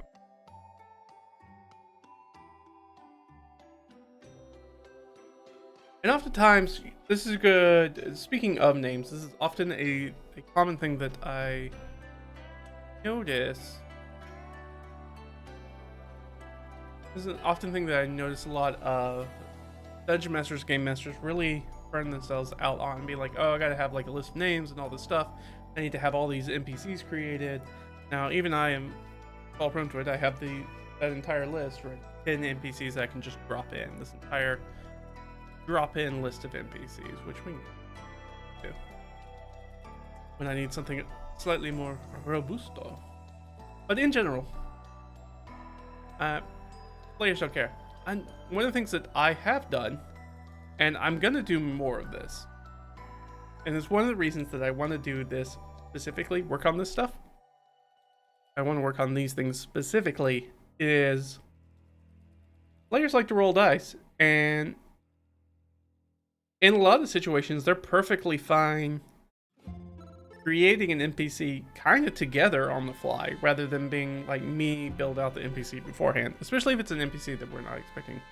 It's one of the things that I noticed in the current campaign that I was running, where I was just like, I don't really name NPCs, because it's been my experience as a dungeon master, and every gaming group's different, but that a lot of players just don't ask the names of NPCs. We noticed this at a very funny situation, actually, in the game we were playing on Sunday, game in which I am a player in. Nobody else in the group except one PC can speak Celestial, so I was speaking to this NPC. And it was then after they were getting done with that, they had the conversation, they turned around and just like, oh, well, I relayed this information to you. And at which point my PC's like, who is that person? Like, oh, right. It turns around at the end of, a 10-minute discussion, like, hey, what's your name? Yeah, oftentimes we don't ask for names to be like, because at some point you're going to be like, how do I refer to that person I met? Most of the time it will be by job. Oh, we're going to go see the Miller again, or whoever it is. Like, in the Goblin Quest we were talking about, most likely, I would expect that most parties and most players would refer to it simply that NPC as the general store owner or the outfitter. Like, oh, we gotta talk to the guy who owns it, and not really ever take the time to learn their name unless it was going to benefit them in some way. But if they did them a favor, maybe they're gonna give them a discount on prices, and maybe if they keep coming back, they're a friend at the store, that kind of way. Their preferred customer, then they might learn their name and be like, oh, we need to remember that guy's name.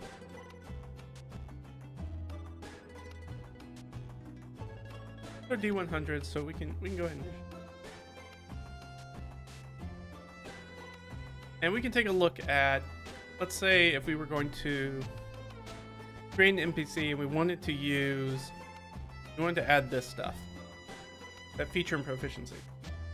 Sometimes in 2014, that would have done the work for us. There is fully just a merchant background that we could have used. Which we might be able to look here. Yeah. So this is from 2024, which would not be the ones that I would want to use. I would want to use the 2014 rule. Because I don't like... It feels really silly to me that we had this cool idea, which was adding features as an important part of backgrounds to make the backgrounds really stand apart. Instead, now it's just, you get a feat. And a lot of them give the same feat. It just feels like from 2014 to 2024, we took a pretty big step back as to how important backgrounds are for PCs. Now the importance of it is where we put the ability score increases, a thing that we were, over the 10 years between 2014 and 2024, actively getting rid of, is being tied to anything about character creation, whether that be ancestry or backgrounds.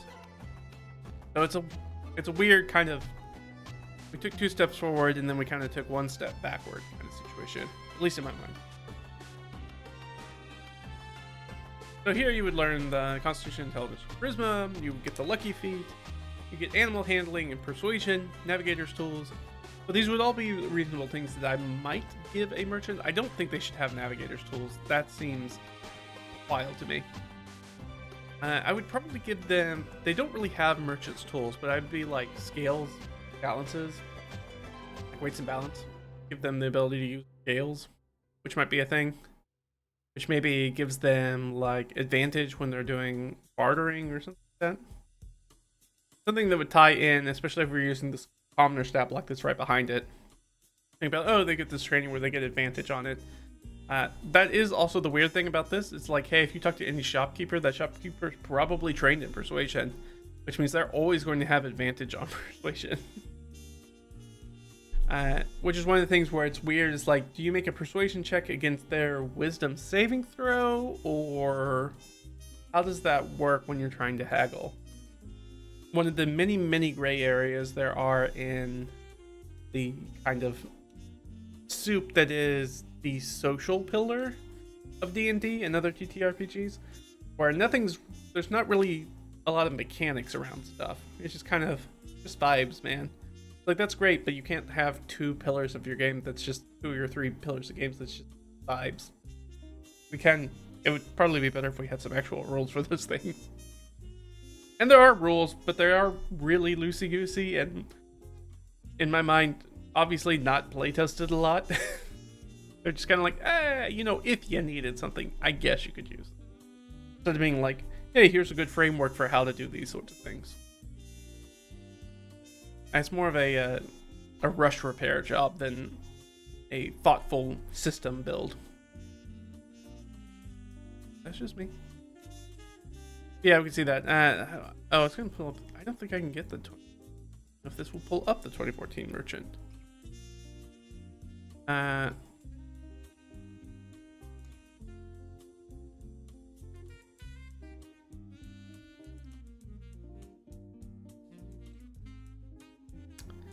No, that doesn't really give us it either. Okay. The failed merchant's pretty close. That's the Acquisitions Incorporated stuff, which is some of the only 2014 stuff that's still left over on this. Without me going and like getting the legacy stuff. Like I can grab the legacy stuff, I suppose. Let me get the... Yeah. So here's the merchant scale. Small balance, pans, and suitable assortment of weights up to 2 pounds. Measure the exact weight of small objects such as precious metals or trade goods to help determine their worth. Sort of thing that probably would be super useful for adventurers, because it's kind of ridiculous that adventurers have any idea how much stuff is worth. And they find it when you're like, it's a gemstone worth this much. How would you know that? You find a gemstone. But then you have to do the weird thing where it's like, me as a DM, I keep a separate list of your loot that tells me how much your loot's actually worth. Which is kind of a pain in the butt. So it's understandable why I want to find a solution to that. I just haven't thought of a good one yet. Here we go, the very guild artist. So we get insight and persuasion. Yeah. Insight versus, I said wisdom saving throw, but yeah, obviously that's going to be persuasion versus insight. I'm in wackadoo. And then you have to argue like which one's more important for a shopkeeper. Is it insight or persuasion? I would say being a salesperson, probably persuasion / deception is more important than insight necessarily. Tool proficiency, 1 type of artisan's tools or navigator's tools. So that in the 2024, they just give you navigator's tools. Or an additional language. And you get 1 extra language. So if we were making NPC who is a merchant, give them the insight, we give them persuasion. I'd probably give them, I guess, depending on what, like a general outfitter, I don't think I'd probably give them artisan's tools or navigator's tools. I would probably give them an additional language. That would make more sense. They'd instead get 2 languages. They speak like Draconic and probably Dwarvish, and then another crafty race, maybe Gnomish, yeah, those two tend to be very crafty, kind of. That's how they're built out, and ancestries. So it would be like, it would make sense as a merchant that you would speak those two, because those are typical artisans. Now, in my world setting, each ancestry has a different kind of specialty, roughly. Specialty when it comes to the types of materials they're good with working for. So it would depend on what kind of merchant they were. Like for somebody like this, in my world, I would probably go with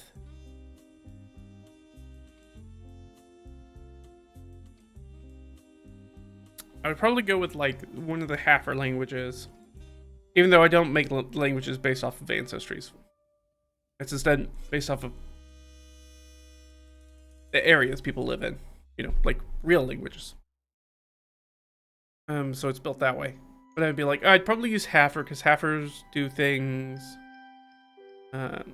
generally a lot of things that are built using natural fibers, so a lot of cloth and things like that, and rope, etc. Anything that's built with like a cash crop kind of thing. So canvas, hessian, stuff like that. They would be very good at that. And then probably, because the other side of that is probably it sells a lot more metal tools for adventuring, I'd probably have human as their other dominant language. Would not be common. Common would be whatever the common language is, the lingua franca that they speak in that area. Would probably be whatever humans are, because humans in my world tend to be the ones who are best at metallurgy. Whereas you might go, well, that's usually a dwarf thing. Yeah, dwarves specifically in my campaign setting are most skilled at stonework. So they're really great masons, and they build great things out of stone. But humans are the ones who do metallurgy for the most part.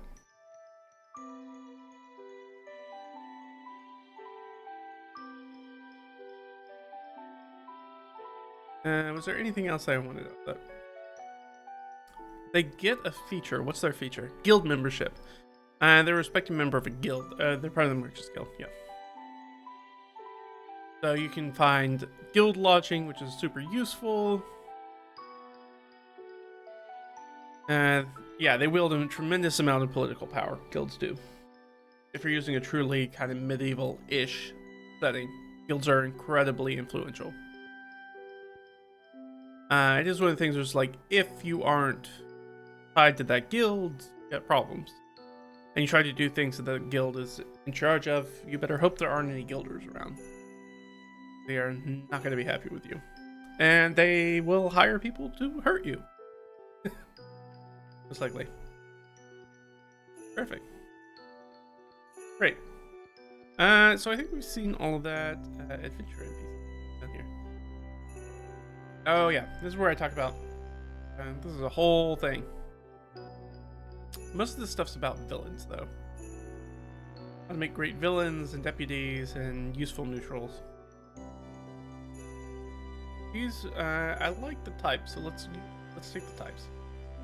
I think that'll be the only thing we need down here, because this is more important about how to make those things. We talk about things like the hammer encounter. Not letting the party pay with money. That's a very important lesson you can take away as a Dutch Master or Game Master. Try to come up, because money is real easy to come by in D&D. So try to have them pay for things that are with not money. Height, frame, we've got all that. Their heritage.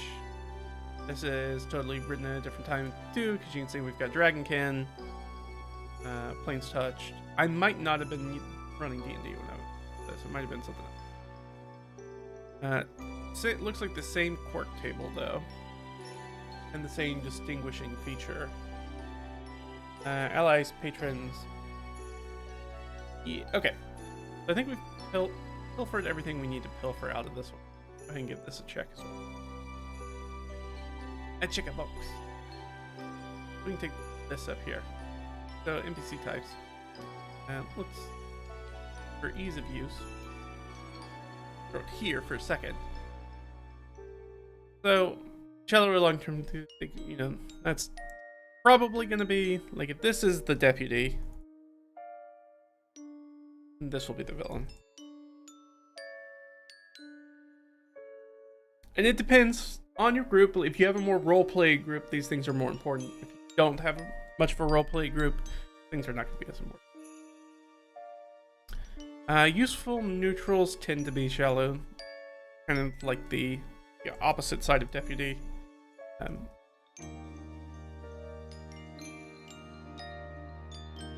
As well, sometimes patrons kind of are all over the place.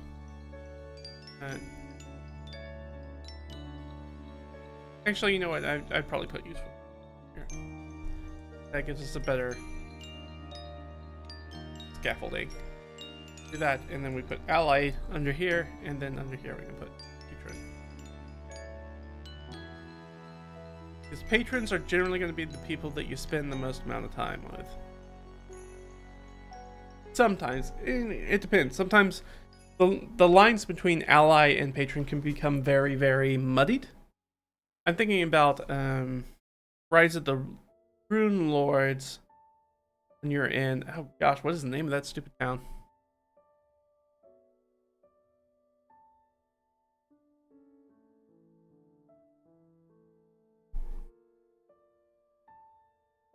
Sandpoint. I kept wanting to say Saltmarsh. Sandpoint. Because in Sandpoint you have the ranger who's kind of an ally, but also kind of becomes a patron on later. But they are one of the people you spend more time with, and so that relationship develops. So you kind of start up with that shallow short term, like, oh, here's a person, here's how they're connected to Sandpoint. They're off doing their own thing. You're doing the other side of that coin of things when you guys have similar goals that you're going after. And then kind of becomes, after you prove yourself useful, they kind of become a patron for you there. So basically this is essentially by like NPC by let's just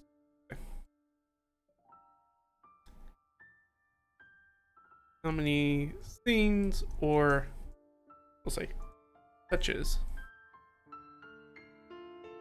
Let's say touch points they have in a campaign. Adventure / campaign.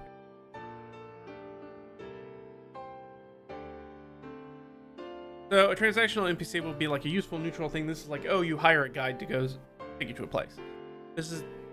They are fully functionary.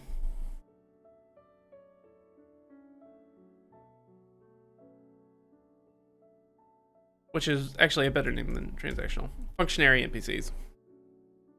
There's somebody you hire is like, oh, we hired some porters, carry some stuff with us. If somebody was like, this is one of the things where I like to build it in a more organic style of game. It'd be like, okay, you guys have hired some porters or some laborers to carry stuff for you. They are carrying stuff for the party. That's great. It leaves you the ability to not get as tired going around doing stuff when you're adventuring. How I run my campaigns. Often, it'd be like, okay, so you're able to do more stuff in a day. That's why you hire these people. Otherwise, they're just kind of like background. It's like owning a horse, essentially. Like, most players don't pay attention to their horses. Also, horses have a tendency to die, as sometimes do porters and other CR0 commoners in campaigns. They don't have a lot of life expectancy. But there is a chance that it's like, oh, when we're in camp, you know, maybe one of the PCs is like, oh, I want to learn a little bit more about the people who are with us. You know, sometimes it'll be like a player's just looking for some RP. Sometimes the player's like, I have a feeling, a sneaking suspicion, if there's this many people with us, it's likely that one of them will betray us. So I want to learn more about them. So it ends up with the same thing, which is either one starts to spend a little time with some of the NPCs that are with them in camp or on the adventure with them. And that's when they start to move from this functionary area. You're going to need to know, they're going to start asking questions about them. As they ask questions about them, we'll reveal more stuff. They move from a functionary NPC into this sort of slow short-term NPC. Well, they'll do things like, they're probably going to learn their name and remember their name, or at least write it down. They might not remember it, but they'll probably write it down. You're like, okay, and you know, if there's an attack that happens, be like, oh, the porters are being attacked, and they're like, oh, well, I definitely go to defend named NPC. Okay, great. And if they stick around with them, maybe the adventure's over, and they're like, ah, you should stay on with us for a while, and you tell them something about then they'll start getting into this deeper long-term NPCs, in which case then you can start bringing in, they can be a quest patron and be like, oh, I got a letter from my sister about something that's going on with my nephew, and my nephew seems to be in trouble. Maybe they've fallen in with a rough crowd or something like that, and I really want to help out with that, but I'm kind of stuck here helping you guys. That's a situation when, like, oh, well, we're going to drop everything we're doing to go beat up some teen street gang or something like that. We're going to figure out what's going on with your nephew. We're going to drop everything to go do that. And so that's generally how I build NPCs. Like, the players are going to dictate how much work I put in. And sometimes, like I said, I'm trying to get to a place, because I don't think, it's been my experience thus far, that it does not detract from the game to find out who those NPCs are together. It'd be like, oh, this guy, and you'll be like, oh, can you describe him to me? Like, maybe I'll have, like, probably not even their name. You hire some porters. Great, that's easily done. Great, that one person who's like, I feel one of these people will betray me, betray the group. Can you tell me a little bit about them? Okay, cool. I'm gonna roll up this stuff on them. You've got 2 humans, you've got a halfer and a Saurian. And they're, female, male, male. 3 of them are of average height, one of them's taller. And one's thin, one's kind of average build. One's brawny, and one's toned. Do they have any distinguishing features? Sure. Some distinguishing features. And we could probably use either one of these. So we might go, one of them was pretty fidgety. I might do their age at this point too. Age kind of goes in there. That'll be one of the earlier things. Since it's so early, maybe we should pull that from background. Physical description. I guess we probably should. I prefer to have a hard background, but it's weird to bring that up later, though. Probably actually more important than height.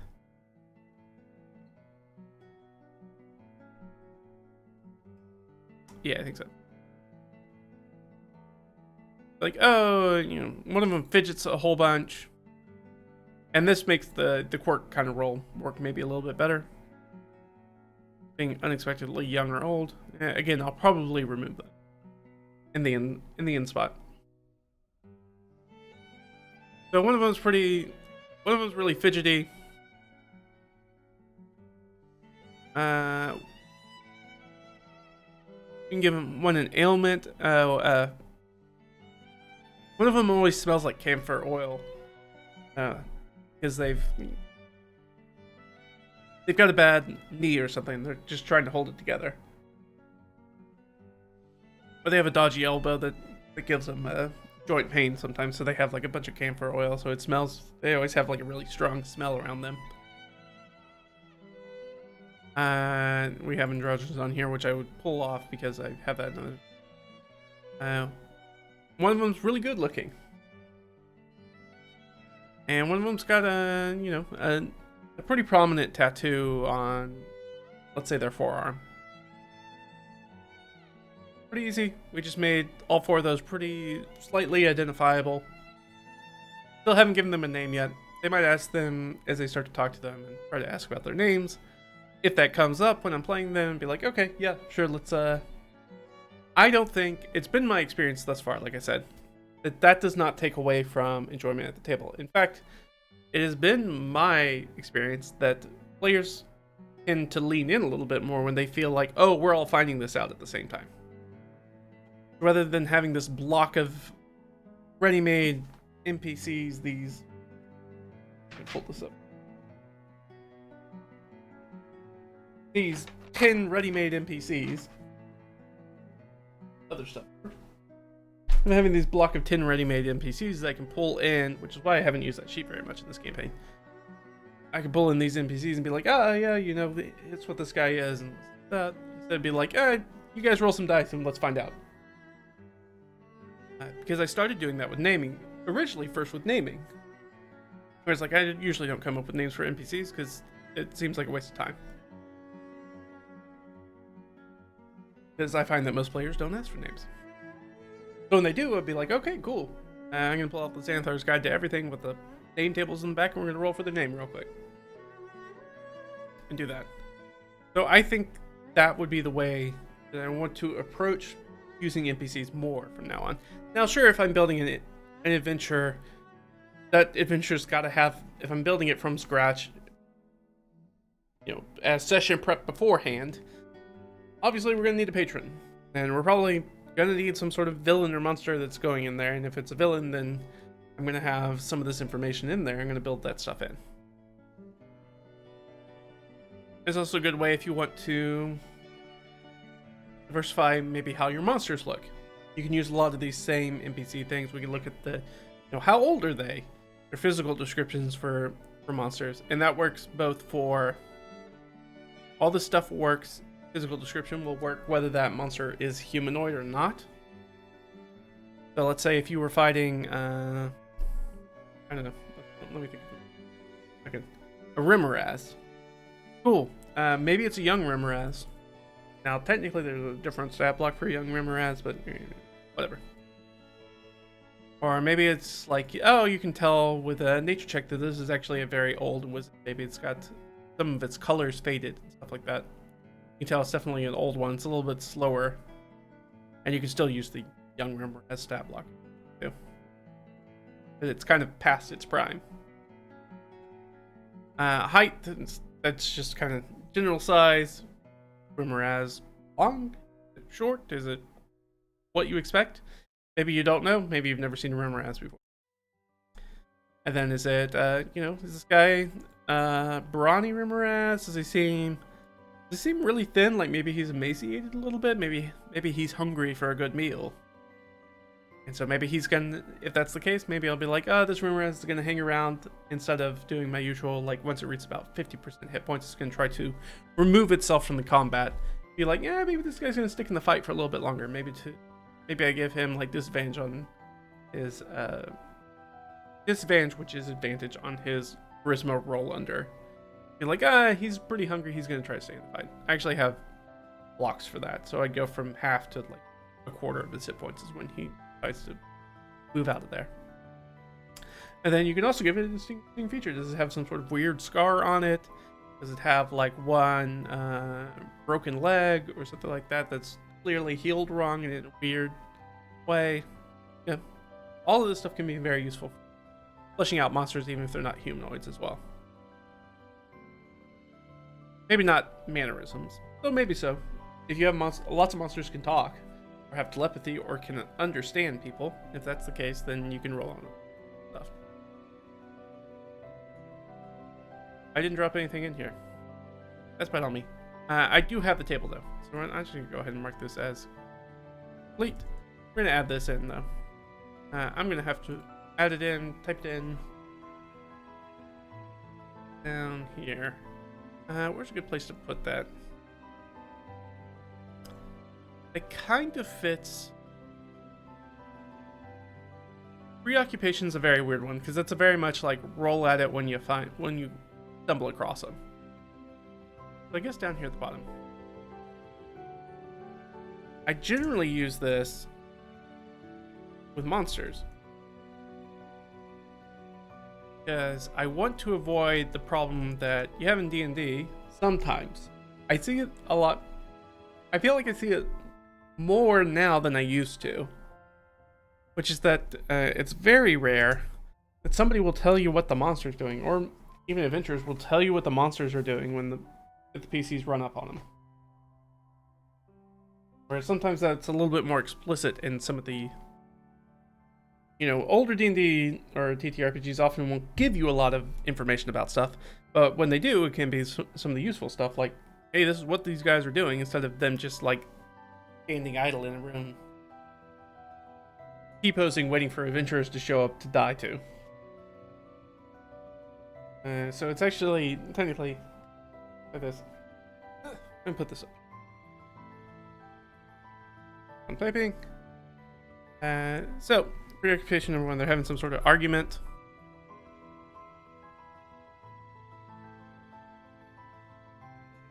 Do you want to write all this? I'm not going to write all this stuff with it.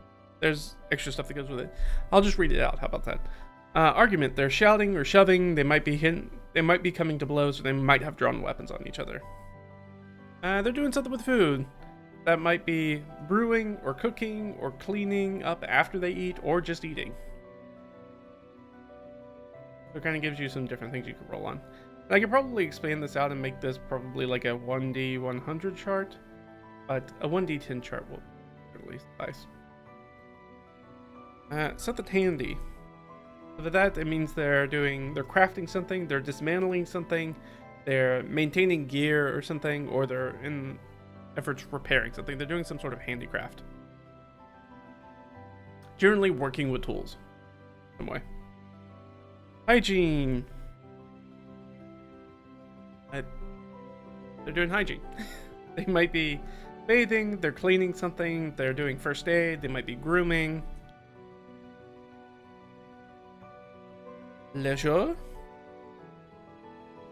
So leisure in this sense would be they're maybe gambling, they might be playing something, they might be singing a song or playing instruments, they might be enjoying some light substance abuse.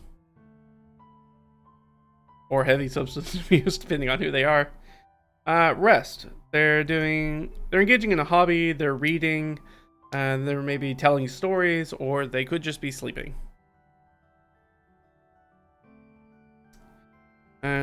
They are talking, which is different than having an argument. So in talking, they might be berating somebody, they might be having a discussion, they're telling jokes, or they could be like troubleshooting a situation. They might be trying to problem solve some sort of situation. So, oh, I skipped something. What did I skip? Oh, I skipped after rest. There's study. So study means that they are drilling, they might be sparring, one or more people might be teaching somebody something, or they might be self-learning something, or they're doing some sort of exam or test. Which could include like feats of strength or something like that if they're just having a friendly competition. 9, they're doing work, general work. They might be administration, they might be guarding something, doing some sort of labor, practicing a skill, anything of that nature. And 10 is worship. They might be praying, performing some sort of ritual, doing a sacrifice, or doing a proselytizing, maybe some sort of sermon. So, I like this table a lot. It tells you a lot about... In fact, what I'm going to do... Insert, because I think we can get away with this. No, format, sorry. Columns. Two columns. Ooh, I hate that that drops like that. There we go. That's better.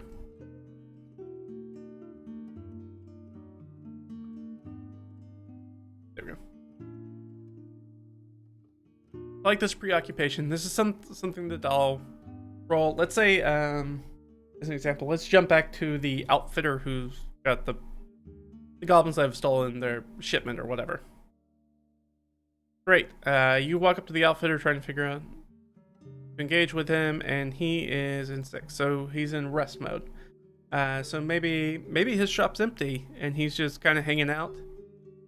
Maybe he just looks bored sitting at the counter, just kind of like into his hand because like half his stock's empty. And then once the adventurers come in, maybe he perks up. It's like, hey, we have a pretty limited selection, and that may be how that ball gets rolling. But I like having that preoccupation. The thing that they are doing before the players start to engage them, whatever it is, be very useful. It's not just for monsters; it's also for NPCs. And so sometimes if I'm writing adventures, and I think we saw that when I was on the adventures I made recently, particularly the Maragon Gate stuff, you saw that for a lot of them the Hogwin, I would put that in there. I'd be like, oh, we have this Hogwin. If you come across them, some of them are in the food preparation. They're cleaning fish. That is what they're doing. when you come across these guards. They are sitting in that jail area cleaning fish. I can't remember what some of the others are doing. That's the one that jumps to my mind, though. So I like the preoccupation aspects a lot. NPC names, which I forgot to fill. These come from a couple different places. Yeah, let's do it this one. So that's the NPC formula. So again, we're collating a lot of old stuff.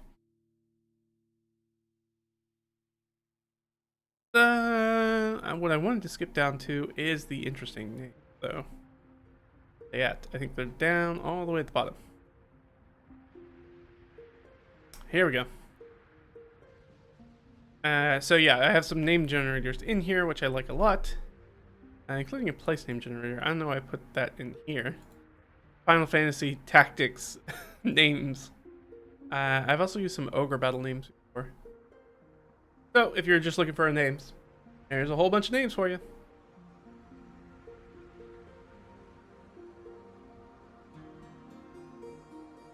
You also have the Key and Peele East-West Bowl names. You want to look those up.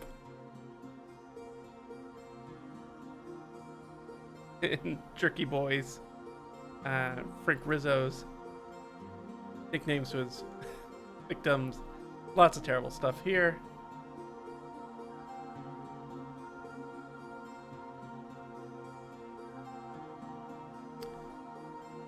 The Wizards of the Coast character name generator. Who knows how old this thing is? Does this thing even work anymore?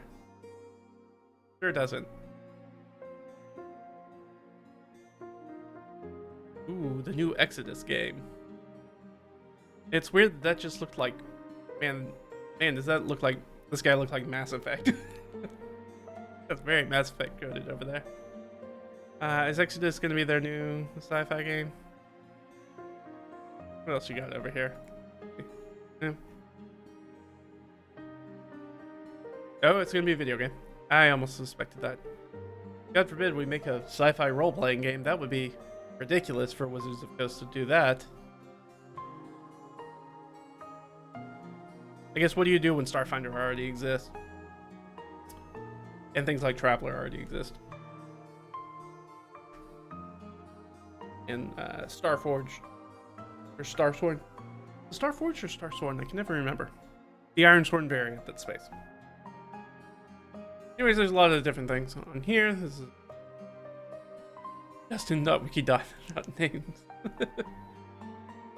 But what I wanted to grab was these names. These are the ones I'm gonna pull over. These names are just names. There was a time in my life in which I worked for a bank, and I looked at a lot of people's names all day. And so one of the things that I would do is I would find, oh, here are names that I like or were a little bit weird, or I was like, oh, that's an interesting name. And I started keeping a document where I just wrote the name down. And these would be those names. I can drop those in here. But I think I also wanted to do a different sheet, and I think this was actually to remind me about a different sheet. That's fine. It's not important. Let's go ahead and add... And I think we can probably triple these up because there's basically nothing in here. Go ahead and format these as another one of my favorite ones that I have come across for people who... A lot of Dungeon Masters or Game Masters are like, I need names. It's so hard to come up with names. And sometimes we don't want super fantasy names. That's one of the reasons I created this list, is because they're not particularly fantasy names. They're real world names. So everything from Applegate, Brannick, Escobedo, Ingram, Jang, Alhash, Overland, Patel. Patel's not a great example. Pritchett's a better example. Vickers, Wilcox, Reimer, Nazarin. Lots of fun stuff. Insert. So if you do like that aspect, Not what I'm trying to do. I do it. Sure can't. Okay. All right, formatting on Google Docs is weird sometimes. What I like to do is just having a random list of very human-esque names you can just pull out that are from a lot of different places. You can use. But another thing that I've heard one person use that I thought was absolutely genius, is that they are a dungeon master or game master who watches sports, and none of their friends. Surprise, surprise! A lot of the people who play D&D, not huge sports fans, so they were like, I just use athletes' names. They don't know who they are. As long as you don't say like Babe Ruth or something like that, or somebody who's not super famous. But I know as a person who enjoys baseball that a lot of my friends don't enjoy baseball, especially not my friends who I play D&D with. So it's like I can always just go grab a whole bunch of names of baseball players and use them. They're not gonna know. I can switch their first names and last names around. Nobody's gonna care. Rather than come up with stuff of my own.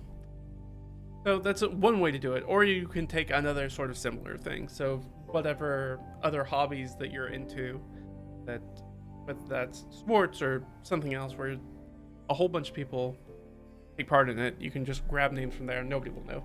Especially if you swap first names or last names of people. Your players will never recognize what it is.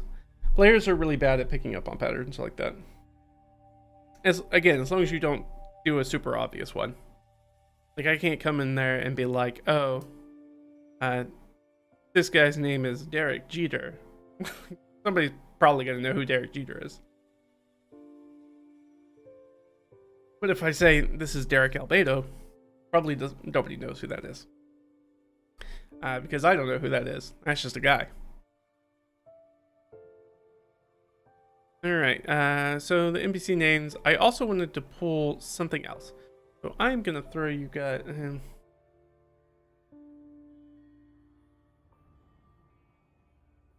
trying to remember where this is.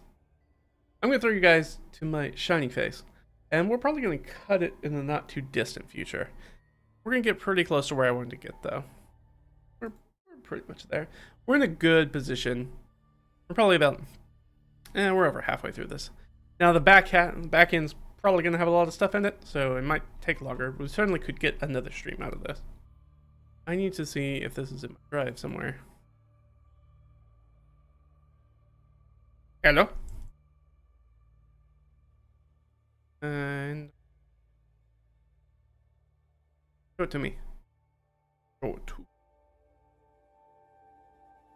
There is a names list that I like. Oh, you know what? It might not be in this one. Over here. That might be why I didn't add it.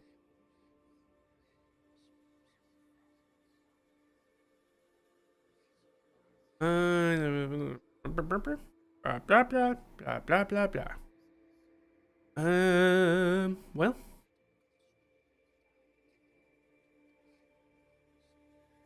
No, it's not that. Ah, this is it.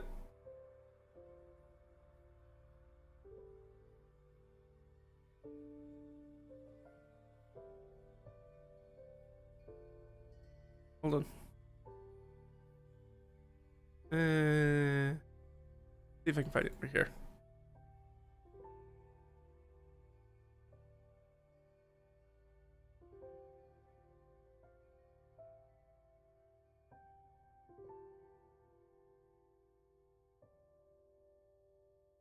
Well,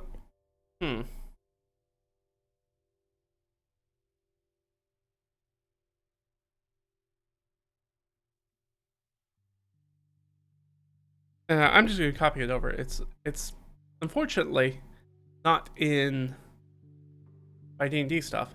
That would be useful, but it's not. Maybe I can share it. Can I share it? Let me see. Let me see. I do it a this way. Let me see, can I do it this way? Ah, I can do it that way. Huzzah! Done it.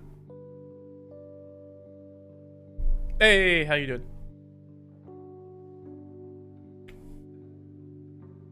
Alright, I can throw you guys back. This was the sheet.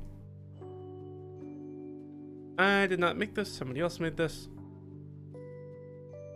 Voltorians, D&D random name generator. I bet I can find this. I realized that I had not shared it with this. Yeah. Voltorian, name generator. Yeah, I mean, like, this is 11 years old. Like, I've had this forever. There we go. Yes. So much that it wasn't even in the accounts Google Drive, in different accounts Google Drive.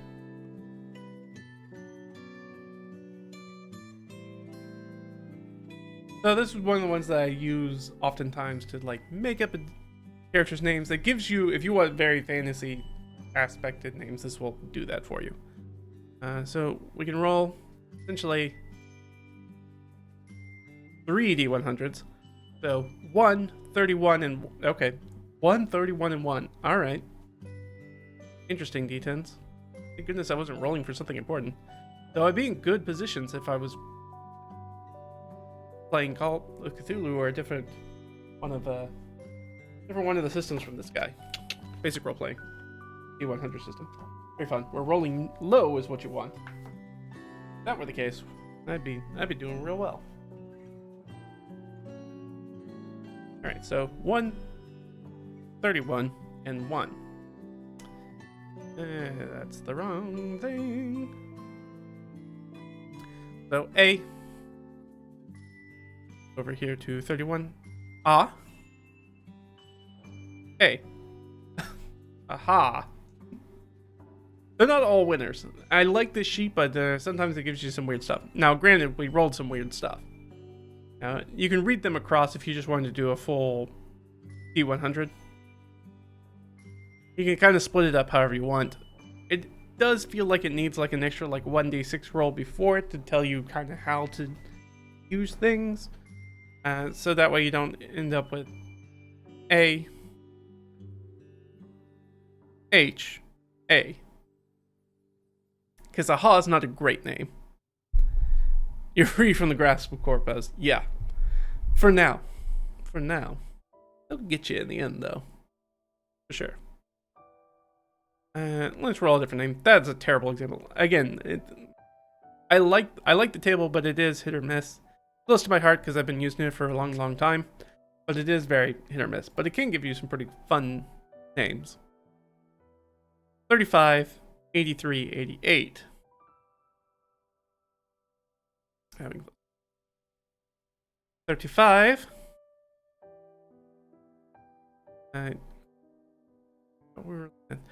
58.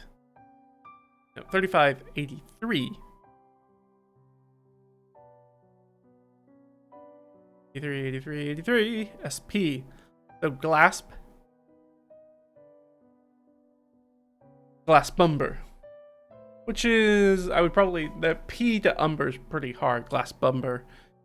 I might go Glassbumber. And then you have bum in the name.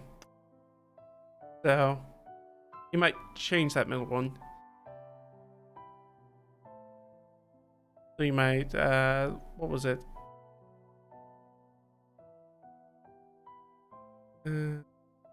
Glass 83. If we invert that, it's Glasskillumber. So it's still like things are really stilted here, but I do like it. I didn't generally grab this name and then kind of change it up. So I might under that really like Glassclumber or Glasscumber, probably. Or something like that. Again, I like the table, but it definitely requires some tweaking. Thing is that it's not going to give me a normal name, and I like that aspect about it. It might give me something that doesn't sound like a name or is so weird to pronounce that I can't think of anybody who would be named that or how I could use it. But it does give you the ability to kind of step outside of generic fantasy names or generic real world. So I do like it. I would say give it a try, this Voltorian's D&D random name generator, but it's not going to be a quick solution. It is something that kind of get your noodle going, though, which is the way that I like to look at it. Man, I can't believe Wizards of the Coast is greenlighting another.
Okay, it seems like it's working. And man, this mic is starting to give me the fritz, and I don't know why.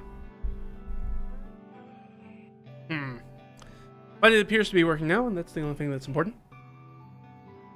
So, what was I saying? Oh, Ironsworn's a great game, so even if you don't ever plan to play it, if you are a dungeon master or a game master of any type, there's a lot of great tables in it. It has a great way of like setting up quests and different ways of doing stuff you might not be familiar with, so it's worth a read. If you want to check it out, you can actually go get the basic book for free. I think I've talked about beforehand. You can go get the whole thing for free. It is missing some things, I think, but you can get most of the stuff that's in there, I think, for free. Sure.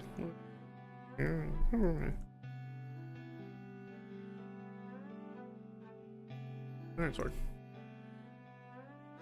Pumpkin Press. Yeah, you can get the free digital edition. So, from pumpkinpress.com, you go check it out. Downloads, free downloads. Get the whole thing. You get the wide spread. Get the rule summary, which is definitely worth it, so that way you're not flipping through the book the whole time. And everything you need to play it. I've got the Delve book as well. It's quite fun. I have not played Sundered Isles or Starforged. I'm probably more likely to play Sundered Isles. That seems like it would be a fun one to do solo. There are a lot of ways to play a space solo game. I don't necessarily need Ironsworn to do that, but there aren't a ton to play like a piratey kind of game. So I might do that. But I could also take it and layer it on top of something like Savage Worlds, which I think I remember playing in a piratey themed Savage Worlds thing, and finding it to be the rules to be robust enough for that. So I would probably try to use that instead with the Oracle. Maybe that'll be our next solo campaign. Who knows? The important thing is that we're done with Ironsworn. So next time we'll come back in, get this one roll common NPC generator, which is made by, oh gosh, why won't you show me? Identifier. So we'll drop in with this, pull out some of this stuff. It also has some naming stuff in it. It's pretty cool. I haven't looked at this thing in a while. I've got some of this stuff. This is actually from Behind the Tables on Reddit. You can go check. Haven't gone and checked out that subreddit. Go check it out. There's got lots of cool D&D and TTRPG in general flavored stuff. Some of it's good, some of it's meh. You really kind of have to sift through a lot of stuff to find the good stuff. But there is some good stuff in there. Unfortunately, that's about the best I could say about it. And as far as the community, I unfortunately don't think. But that's just me and my personal experience. Perhaps your experience will be different. And then we've got something down here. I've got these guys. I already pulled these guys. And then we'll pull out some of this stuff, which stuff that we'll work on next.